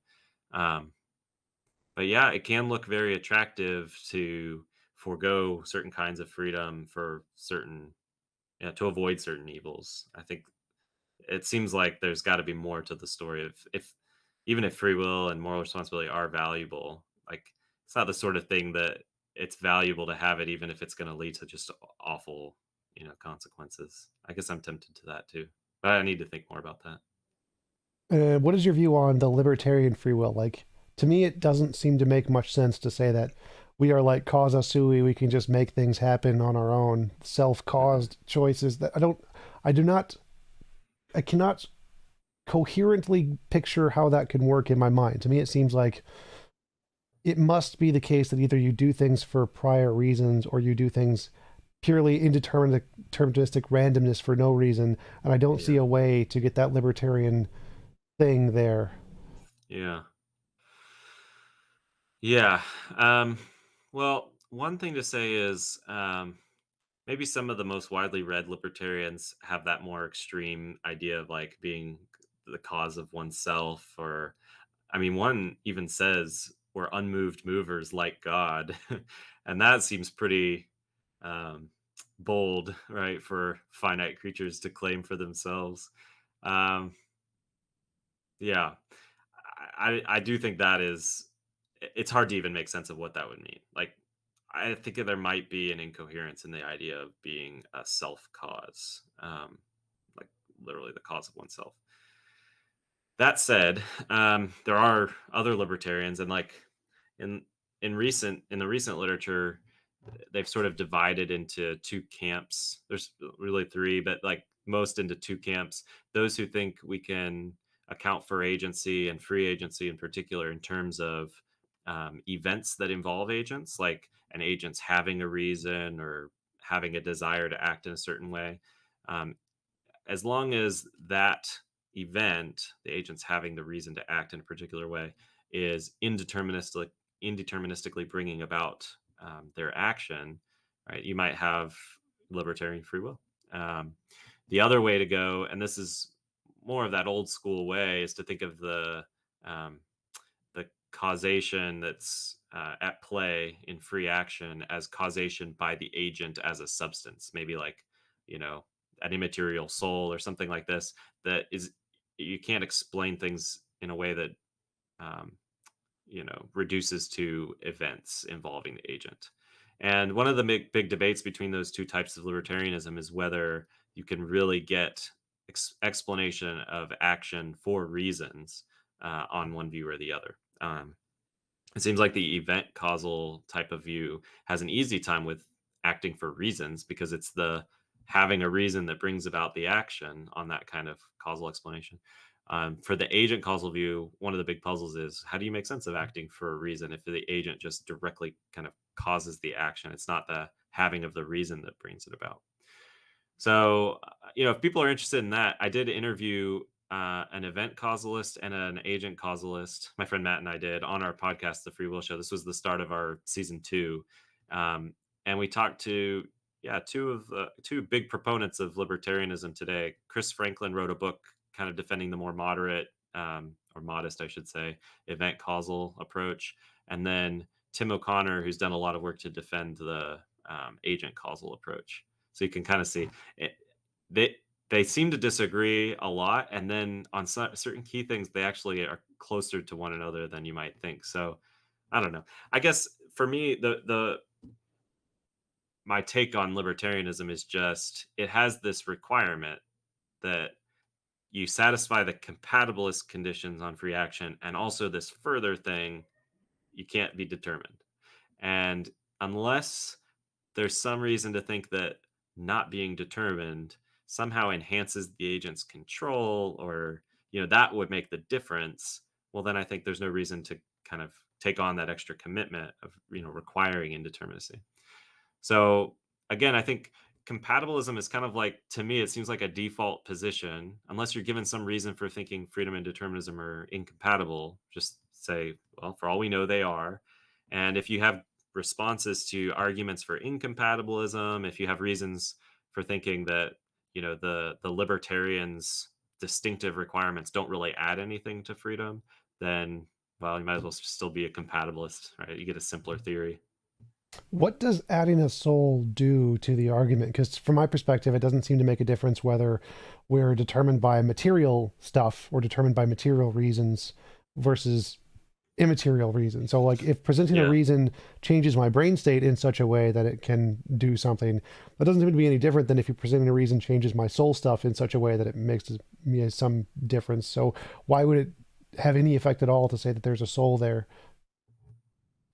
Yeah, I guess I tend to think that you're exactly right. There's no relevant difference there, which is interesting because especially among scientists who talk about free will, they often put things in terms of whether we have a soul or not, and that making a difference to freedom.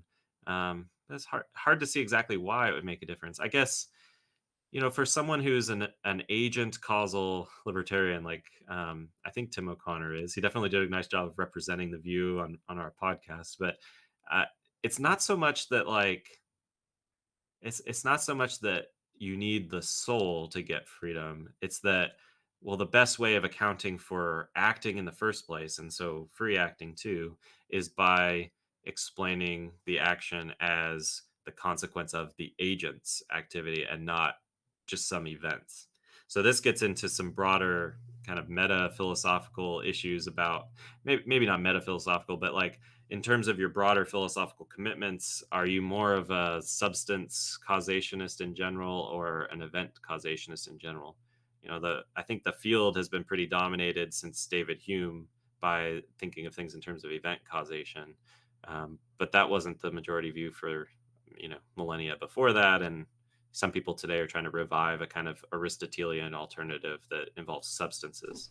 So it seems like actually both Chris and Tim on the podcast said the issue of event versus agent causal views turns out to be orthogonal to the free will debate. It's more about which kinds of explanations do you want in your philosophy and explaining actions, and then whichever one you want, you put that in with your view of free will. And so there are agent causal compatibilists out there. They're not as there are fewer of them than there are agent causal libertarians, but I think that highlights nicely that, well, you could think events cause or agents cause, and you could have either kind of view of free will.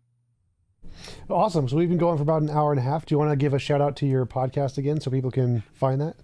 Yeah, and I appreciate that. Thanks so much. This has been a lot of fun, and I was kind of surprised that we ended up seeming to agree on more than I would have expected. So that was kind of nice too. Um, the podcast is called The Free Will Show, and if you search that in YouTube or your podcast platform, it should come up right away. We do have a website called thefreewillshow.com, and you can stream episodes there and read about what we've done in the past several seasons. The first season was kind of an introduction to the free will debate. Some of that we kind of touched on here, but if you want more details on like the consequence argument or the manipulation argument or Frankfurt cases, we'll have whole episodes devoted to each of those topics. In the second season, we looked at views on free will and determinism. So we looked at like 3 different libertarian views, a skeptical view, some compatibilist views, some views that don't fit neatly into those categories. We did a whole season on that. And then we did our third season on free will and science, looking at like neuroscience, psychology, and physics, various challenges to free will or ways of using empirical research in those disciplines to bear on the free will debate. And then our current season, which is airing right now, is season 4. We're looking at just whatever typically people that are earlier in their career, but whatever scholars are working on topics related to free will right now. So it's sort of cutting edge stuff. Awesome. Thanks again for coming on. I really appreciate it. Really enjoyed chatting with you. And I will let you go. You can just close the screen whenever you want. I'm going to start the after show. Okay, great. Thanks so much. This was a lot of fun. Talk to you later. All right, guys. After show time. Discord. You down over here. Discord. After show. And get my keyboard. And pin. How do I pin stuff? Go over here.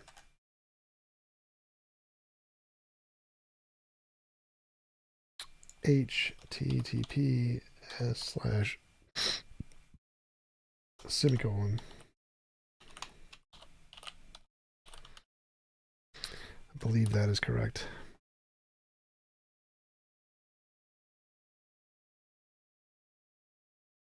Let's check and make sure that's correct. That's not correct.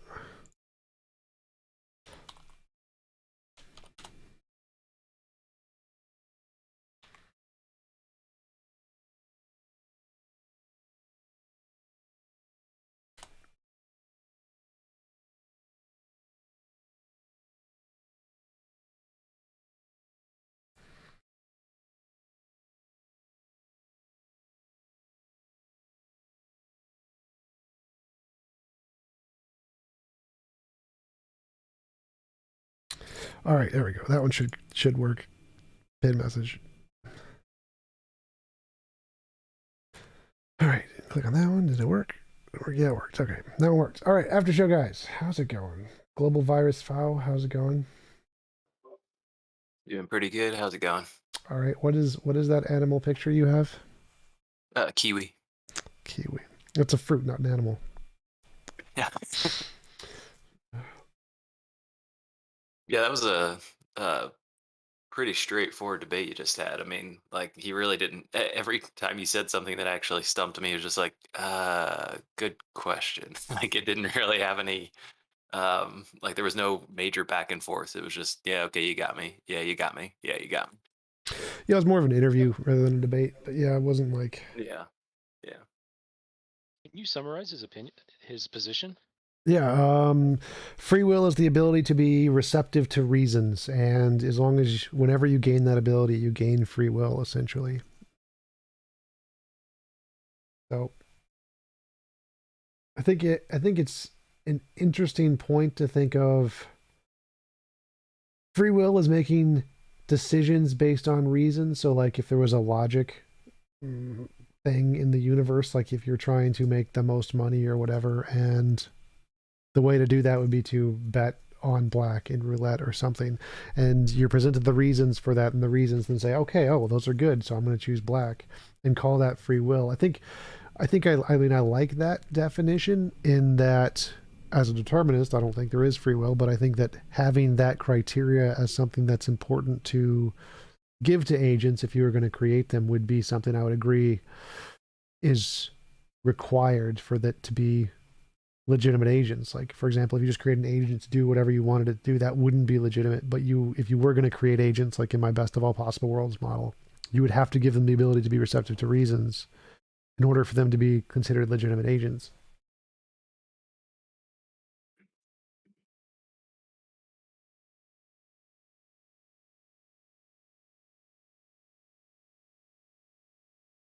What's the difference between will and free will?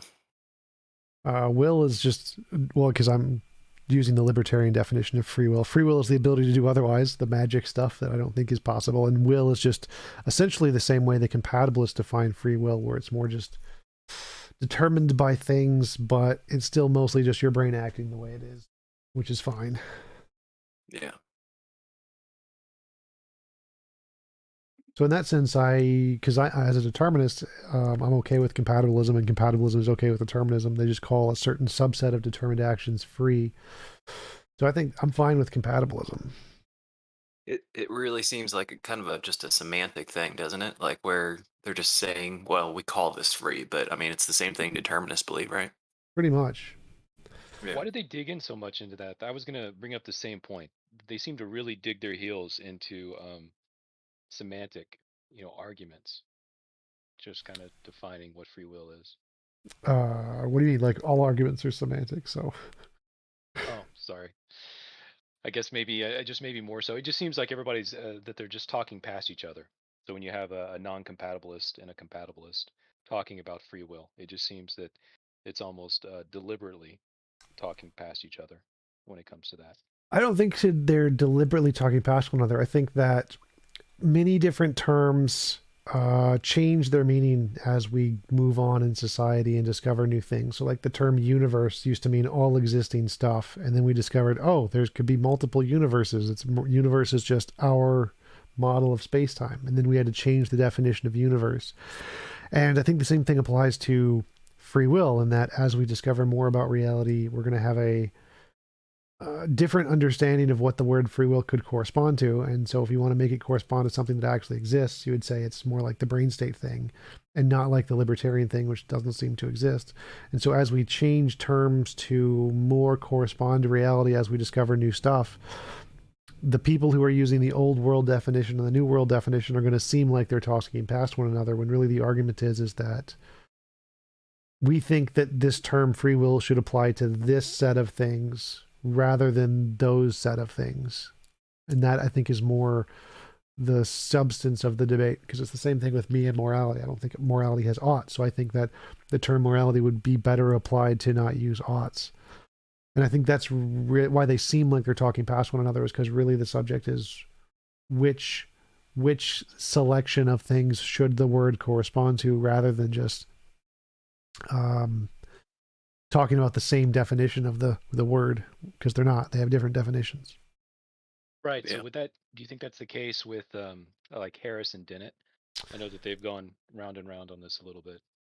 In many ways, yes. So Dennett is doing that with consciousness, where he's like an eliminativist, and he says that consciousness is not what we think of it as. He's saying that the word consciousness should refer to a different set of things than what people typically think they refer to. And Lawrence Krauss is doing the same thing with nothing. He's saying the word nothing should refer to a different set of things than what we typically mean.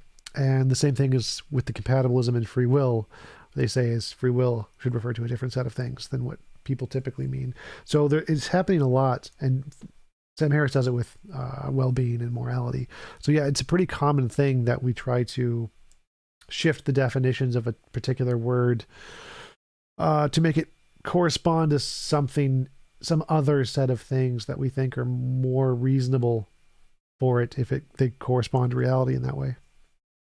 Yeah, Harris tries to break the is-ought rule with his explanation, doesn't he? I think so. On morality, yeah. Yeah, I think he uses the comparison. Oh, if you don't think it's an ought, then put your hand on a. Sorry, Hot I'm gonna stove. butcher the quote. Yeah, put your hand on a hot stove. So, Yeah, I think that's you weird. do have a reaction. You do remove it, but well, some people can't feel pain, so some people don't remove it. That's fine. It smells like bacon. As it starts to smell, or if they can't smell too, not only can they not feel pain, they can't smell. Well, it smells good, by the way. So I've burned myself quite badly multiple occasions. It smells like bacon. It literally just smells like bacon. Okay, that might be a fetish. You might need counseling.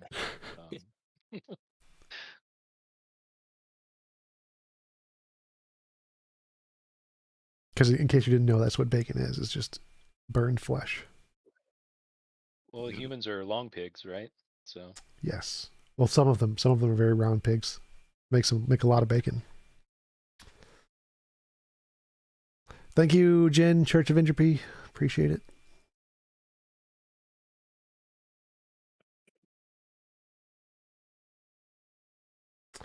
I have a debate tomorrow and Sunday. Okay. With who? Tomorrow is a Muslim on modern day debate, and then Sunday is politics Discord, more philosophy kindergarten. What the Sunday thing is called hilarious. That's the philosophy kindergarten's hilarious. I agree. Unless Mango's there. Unless Mango's there. It's funny as long as it's not Mango. But yeah, I have to give credit to I think Lawson Harrison who gave me that. He put into a super chat that I should rename it Philosophy Kindergarten, so I did. It's so triggering too. Call. It brings it's so triggering. I love it. You get a lot of people coming in. I'm sorry. What's the topic with the Muslim on modern day debate? James hasn't told me exactly yet. I don't really care about the topic. I just go with whatever, but it's something either is Islam true or is Islam harmful or is Islam better than atheism for society? It's one of those three. Is that the one that you had to reschedule or no? I've had to reschedule a few of them. I don't know. I know one of the Muslim guys backed out and James was angry at him. So I think he replaced with a different Muslim guy. Yeah, that's what I was talking about. Okay, gotcha. Yeah, so I don't think it's the same guy because I think James is angry at the guy who canceled. This is a little off topic. Have you had any more debates with regards to idealism, like clashes over idealism? Since when? So yes, I have had those. I don't know. I know you had. I've watched some of them on your YouTube channel. I'm just like any current ones. Let's say like in the last couple of months. I don't think so. I don't think I've had any recently. Maybe like on Discord that wasn't streamed. It was just a conversation with one guy called Objects, and he was bringing up idealism. But I don't think I've streamed any.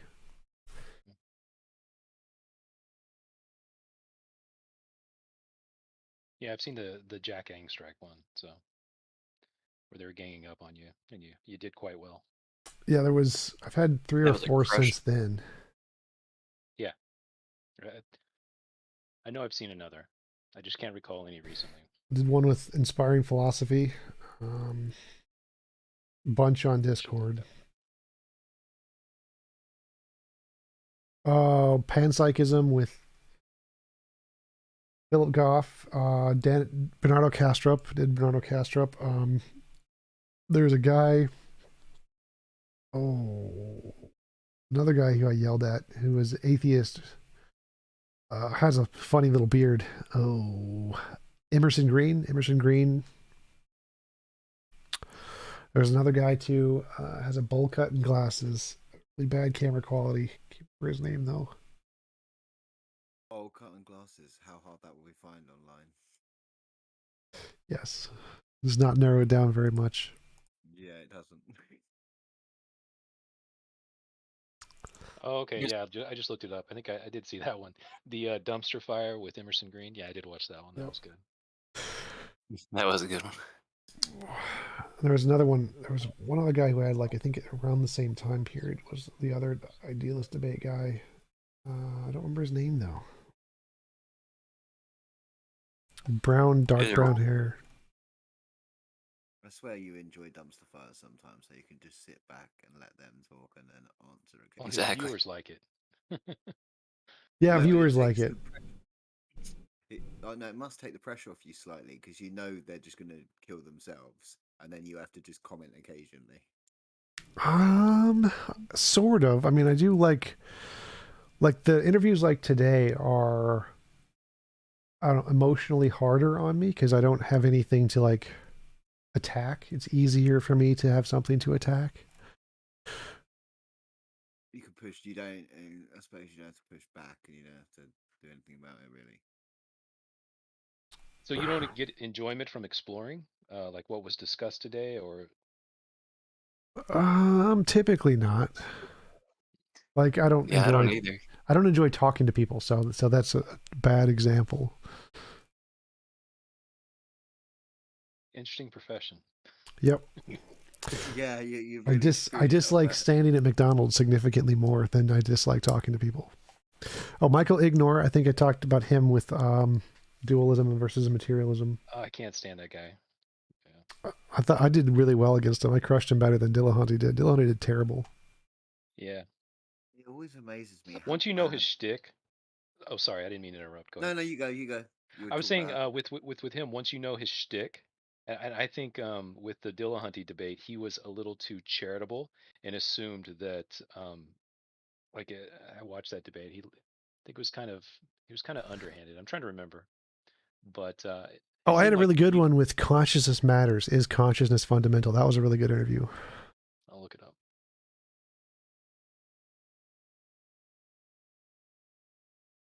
I've got my finger pointed at my head in the image, and he got his finger up his nose, which is hilarious.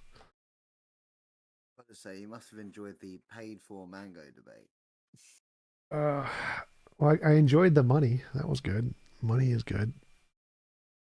It always surprises me how badly someone can lose and not make any sense, but you'll still find people defending them in the comments or agreeing with them. Wait, really? I didn't really find those. I didn't read those in the comments. Oh but no, yeah. not with mango. Not with mango. Not with mango.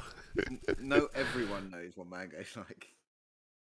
But it's just like people with like Kent Haven or people who are visibly wrong constantly, and you're destroying them. But there'll still be people in the comments, and I'm not going to say I agree with you in everything. But you can honestly see when someone's losing a debate, even if you don't necessarily disagree with their points. When you can see they're losing it, and there'll still be people in the comments going, "Oh, he's crushing you," and you're just going, "How?" Yeah, you triggered Hovind. That was great. That one was funny. Yeah. Yeah, but you were talking about stick. He has the same stick, and he's been using the same stick for like how many years? But people still debate him constantly. It's because he's popular. Like, you get a lot of views from Kent Hovind debates.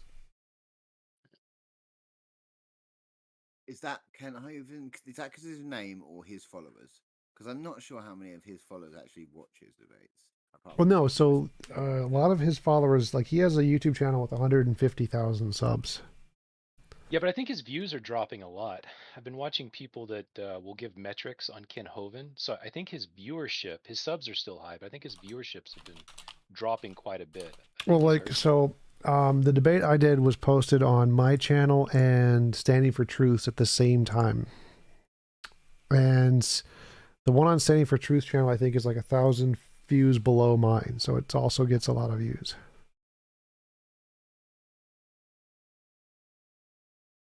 Can I ask a question? Sorry. Sure. How do you think that expressing anger is important? I've seen your some of the recent debates. You were angry and you left at some point. Do you think that it's important to express that anger in some visible way, or do you think that we can go through life without that feature, sort of? Well, it's a tool. But yeah, like, if they're not letting you finish your points, then yeah, there's no point in staying. Like, they have to actually let you finish speaking, or else there's no point in continuing the conversation. But I think that expressing anger can be a useful tool, like expressing anything could be a useful tool. I don't necessarily know if it's necessary for anything, but it's a useful tool. Like, All right. Do you remember G-Man, T-Jump? do I remember G-Man? Do you know how many subscribers he has? Mm-mm.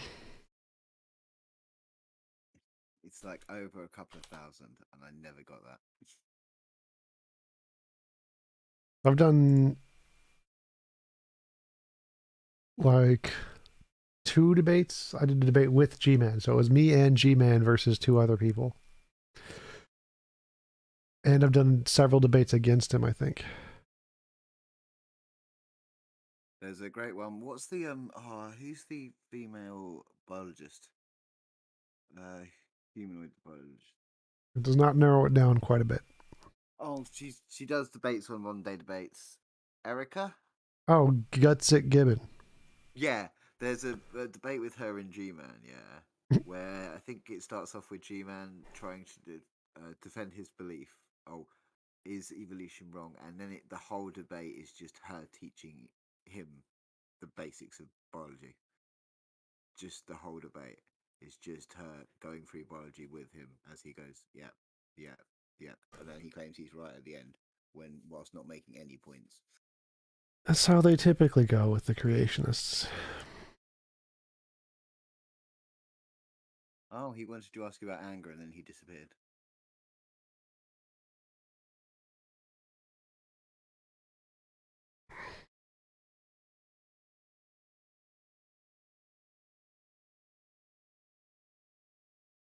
You haven't turned to a compatibilist yet, then?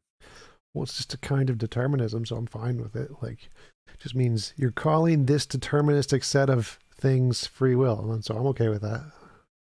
Yeah, you're subsetting determinism, basically. Yep. You're making another subset. That come under social construct, then? Social contract. I like those that call it will and just get away from the loaded term free will, and they just say will. Yeah, I think it's more important and more coherent.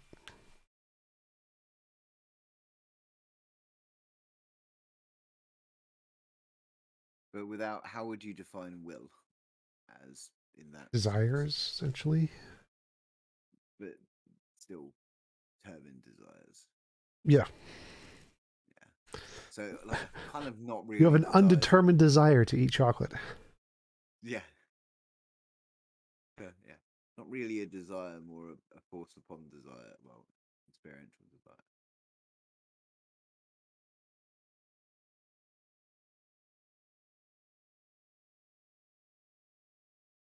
12,000. That's how many he's got, G-Man. They can't all be liking him, though. What video of yours has the most views? I think your Jay Dyer. Is it your Jay Dyer one? No, that's like 4th. Top 2 are Darth Dawkins 1, Darth Dawkins 2. Matt Slick is up there. Wow, the pre-sup action. Yeah. That's where it's at. Does it affect you at all that it is Darth Dawkins at the top? No. He loves it. Like, I'm fine with it. Like, I'm happy to talk with Darth. No, I've never thought about that, but I was just thinking, do YouTubers get like annoyed when you're like, you don't like the person who's your top rated or something like that, or do you wish it was another debate that was more viewed? If you know, get what I'm saying. I don't know if you have an ego about it. I think there are some YouTubers who have mentioned that where the videos they put in hours and hours into editing and making really well done don't necessarily get many views, and the little like funny ones they do in 1 minute with no effort get 1 million views or whatever, and that bothers some people for sure. Yeah, it wasn't even really more the style, but just because you do debates with certain opponents, I wonder if you find that some opponents are more worthy to be like more viewed at the top than others, and you'd rather those were highlighted than others, if you get what I'm saying. Yeah, sort of. So it's kind of like the Rainbow Pop-Tart Cat has 47 billion views or something, and then if you go to the Stanford YouTube channel, they get like several thousand at best. They get less than mine. The ones that are the intellectual ones that are deserving of views are not the ones that most people watch. They watch entertainment. YouTube is for entertainment, not education. Yeah, because even the kind of long essay ones I watch, because I tend to do that now, the longer form videos do have some entertainment value in them. They're not just kind of structured, kind of just lessons or anything like that.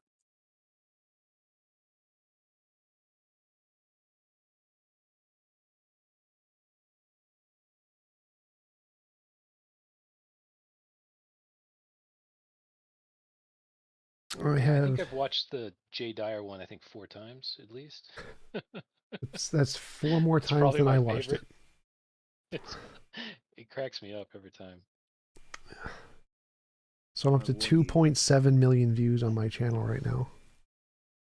I warn you though, don't watch too many of T-Jump's dumpster fires, because then you just get recommended the dumpster fires. I get a T-Jump on my YouTube list at least in one video on the screen, and it's always a dumpster fire for some reason, even though I know there's nice ones out there. The algorithm's learning.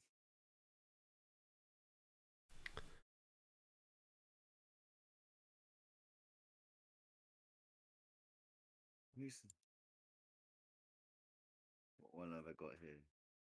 Oh, I've got Ryan Pauley recommended to me now. Reasons to Believe in God.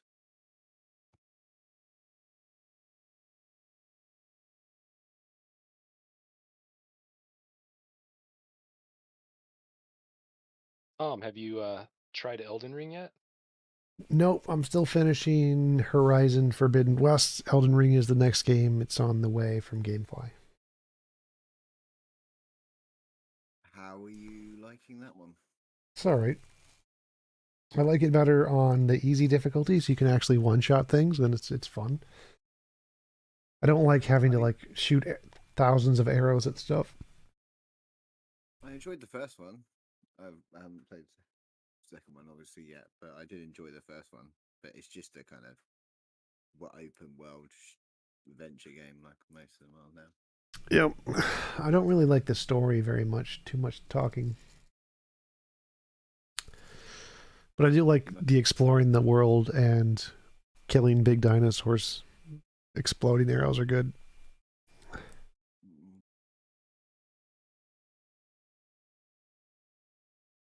Yeah, I don't typically like the stories. Mostly it's too much. The puzzles take way too long. They're kind of obvious and just take way too long to go through. Not a fan of that. I don't mind that. I used to play like the old Baldur's Gates D&D kind of games, but I don't mind a good adventure game. But so you don't like things like Skyrim, then? Skyrim was good. Oh, okay. I was just thinking because there's quite a bit of talking in Skyrim. You can skip most of that, so that's easy. But I tried to go back and play Skyrim like about a couple of months ago, and it just so many people are able to do that, and I'm kind of jealous because I did enjoy it the first time. Oh, what was it I was listening to the other day? You remember Daggerfall, the PC version of like the earlier PC version, Skyrim. nope, didn't play it. Oh, it was like 3 versions of Skyrim, 3 versions before that in like the 90s, maybe late early 2000s. That's still one of the biggest open worlds in any game, and that came out in like 2000.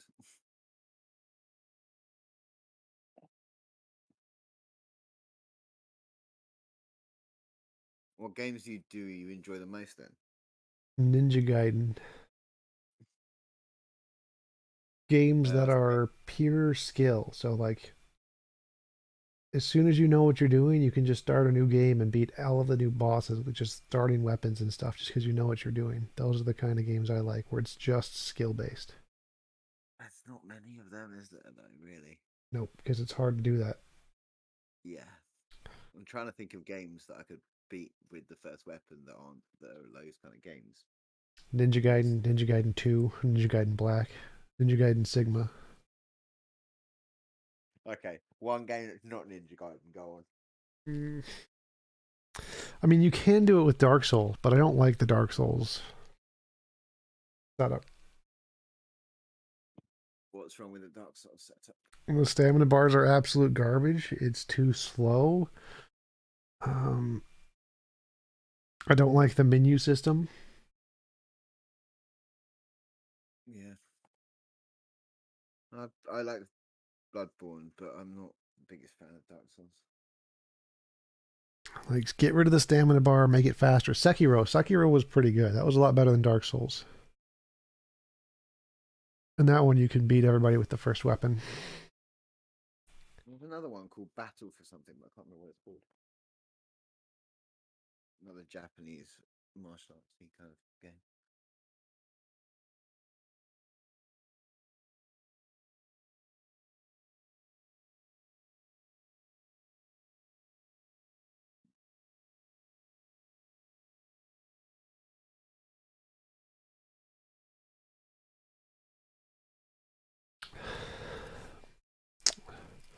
Bayonetta was supposed to be really good. I haven't played that one yet. Bayonetta is fine if you like it. Some people love Bayonetta, and I mean absolutely adore it. I'm okay with it. Kind of reminds me of Devil May Cry a bit.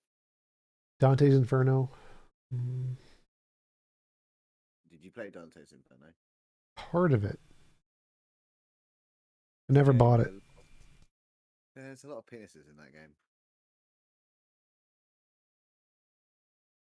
Yeah, like most of the game. It's quite a good-looking game, but it's very weird. But I think I completed it. But I think it was like that Gods of War, like. God of War is okay. God of War I don't like because there's not enough stuns. You hit things and nothing happens. They just take it and keep going with whatever animation they're doing. I want things that you can like stun lock them and do counter combos on them instead of just hit them and nothing happens. I don't like that. That's what I don't like about God of War.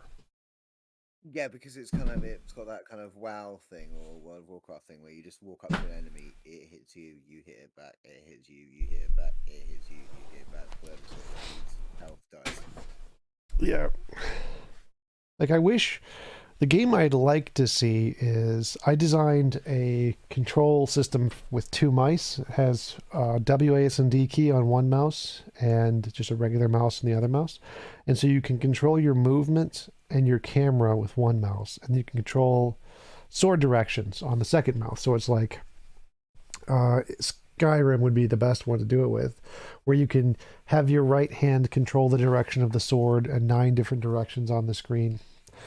And you control the camera and your movement with your left hand on the left mouse. That's what I'd like to see, where you actually have like skill-based combat. That would be fun because there is something like that. Well, there's a few games like it, but not quite as good. No, I remember there's a game where there's definitely ASD on the keyboard and then the mouse for the slicing, but I think it gets a bit. I'm trying to think of the limitations because there's Camelot does that, but the game that did it the best was Jedi Knight Jedi Academy. That game did it phenomenally. I think that's one of the Star Wars ones I haven't played. It's like the best one. Star Wars, Jedi Knight, Jedi Academy, and Jedi Knight, Jedi Outcast. Outcast was okay, but since it was too old. But Jedi Academy, the multiplayer in that game was amazing. I think I've played Outcast. And I've definitely played what are the RPG ones? The Old Republic or something like that. The ones for the PC. Well, that one's a turn-based. That's dumb. I hate that one. I hate the combat in that one. Such an amazing story, such an amazing world, amazing soundtrack. Boring as hell combat. Which one's that? Knights of the Old Republic? Yeah, I think that's it.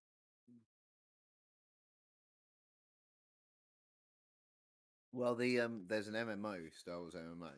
Yep. And have you ever played it? Yep, but I didn't like that one. Graphics sucked. I didn't like.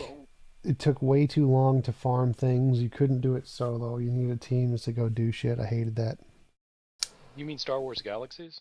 No, Or- SWOTOR? Okay. SWOTOR. No, the only thing I think about SWOTOR is I think SWOTOR, because I played it through most of it now up to the update and haven't played it for a couple of months, but I think it does have a good storyline. You get different things and party members leave and betray each other and do certain things, and I think if you can avoid everything else that's wrong with it, it does actually have a compelling storyline to it.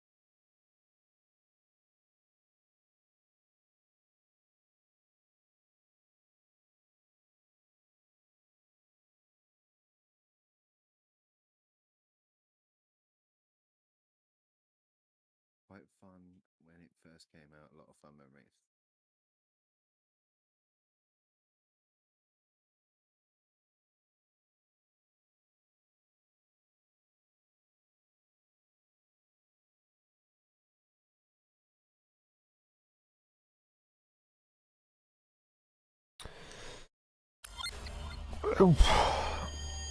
Bleepy bloop. Thank you, Cosmic, for the super chat. Appreciate it. Best regards from your German fan base.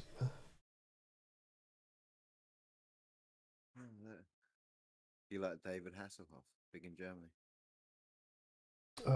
What is the lifeguard show? Baywatch. Baywatch. That's it. I thought you were going to mention the fall of the Berlin Wall or something like that. Because that was down to him, wasn't it?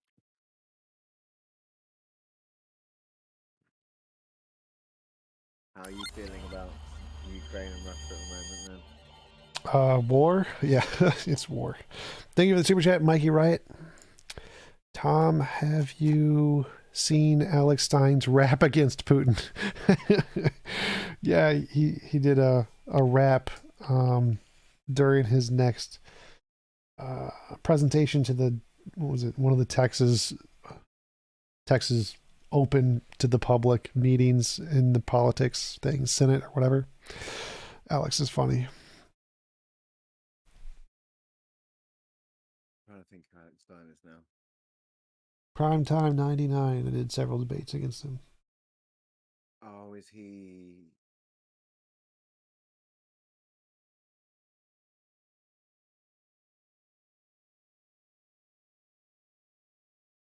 Is he the guy who'll just debate anything? I think he's probably one of those, but he's the guy who's baby Tucker Carlson. He looks exactly like Tucker Carlson, talks like Tucker Carlson. That's what I was thinking. The guy who went, well, Tucker Carlson's made some money doing that. I can do that. I saw. Oh, it was Flat Earth, was he against you? I think so. I think he did the moon landing fake. Oh yeah, he did moon landing fake. Yeah.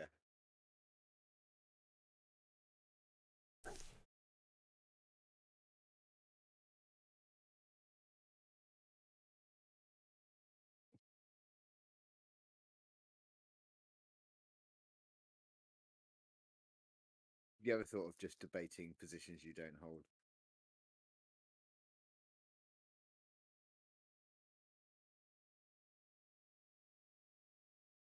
What? Say that again? I said, have you ever considered debating positions you don't hold? Yeah, I've done that several times, a bunch of times. Really? I debated as a Christian against a guy who was a Christian who was debating as an atheist, so I did the Christian position. I've done Flat Earth on some of my Discords. I've done race realism, I think. Carlos, what debates, discussions do you have coming up? I have one tomorrow with a Muslim on modern debate, and I have one the day after that with kindergarten, philosophy kindergarten.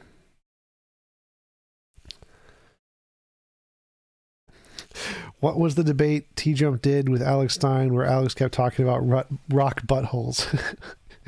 It's the one I did on Big Bang, I think. Alex and the Big Bang. Evidence of God, maybe, Alex Stein. Why was he talking about buttholes? The Big Bang, he's saying that it was like a comparison to sexual reproduction with rocks to create the Big Bang or something like that. Is he trolling, or does he actually believe what he talks about? I think he's one of the people who I could say are probably trolling. He's one of the very few people who I can honestly say that about. Alex Stein, creation versus the Big Bang. That's the rock buttholes. Who's the closest, do you think, to the line of trolling? Like, Him and Jen, Church of Entropy. none of the big names. No, they're probably not trolling.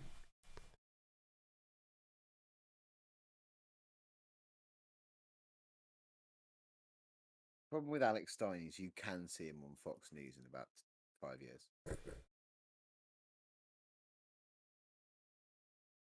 Maybe, what's the other one? Newsmax?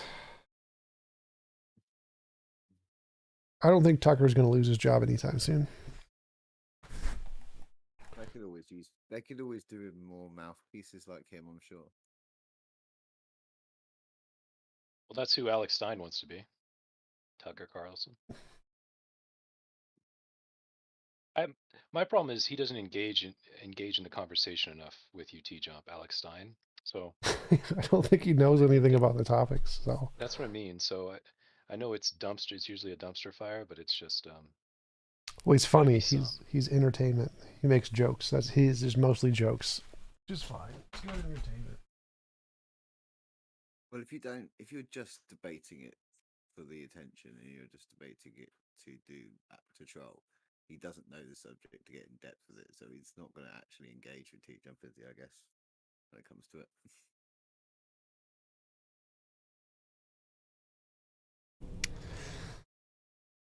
Does James in modern day debate know that? I mean, because it seems pretty obvious that he doesn't know. Like what he's James talking doesn't about. care. Like he owes anybody.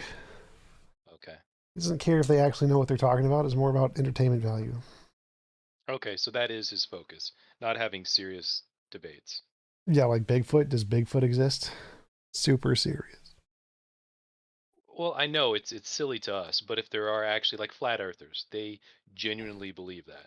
So although that's, I mean, as long as they seriously believe it, but I don't know. I guess James has to tread the middle ground at some point. He has to have like that, and I suppose if you didn't have flat earthers and people who were ridiculous, then you'd just be shitting on people who actually genuinely believe things, even if they're wrong. I think he wouldn't have debates. I think he's having to kind of, scrape the bottom of the barrel, take what he can get. Well, I think they get lots of views. So having flat Earth debates is actually a good thing for your channel. Like, yeah, flat Earth debates are really popular. Wow. It's sad that's the case.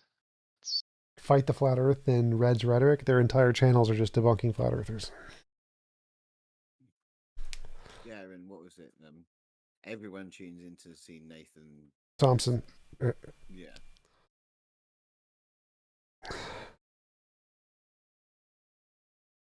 All right, guys, I'm going to head out. Thanks for showing up. Thanks for coming to the after show, and I will talk to you guys later. Later. See you later, Tom. See ya.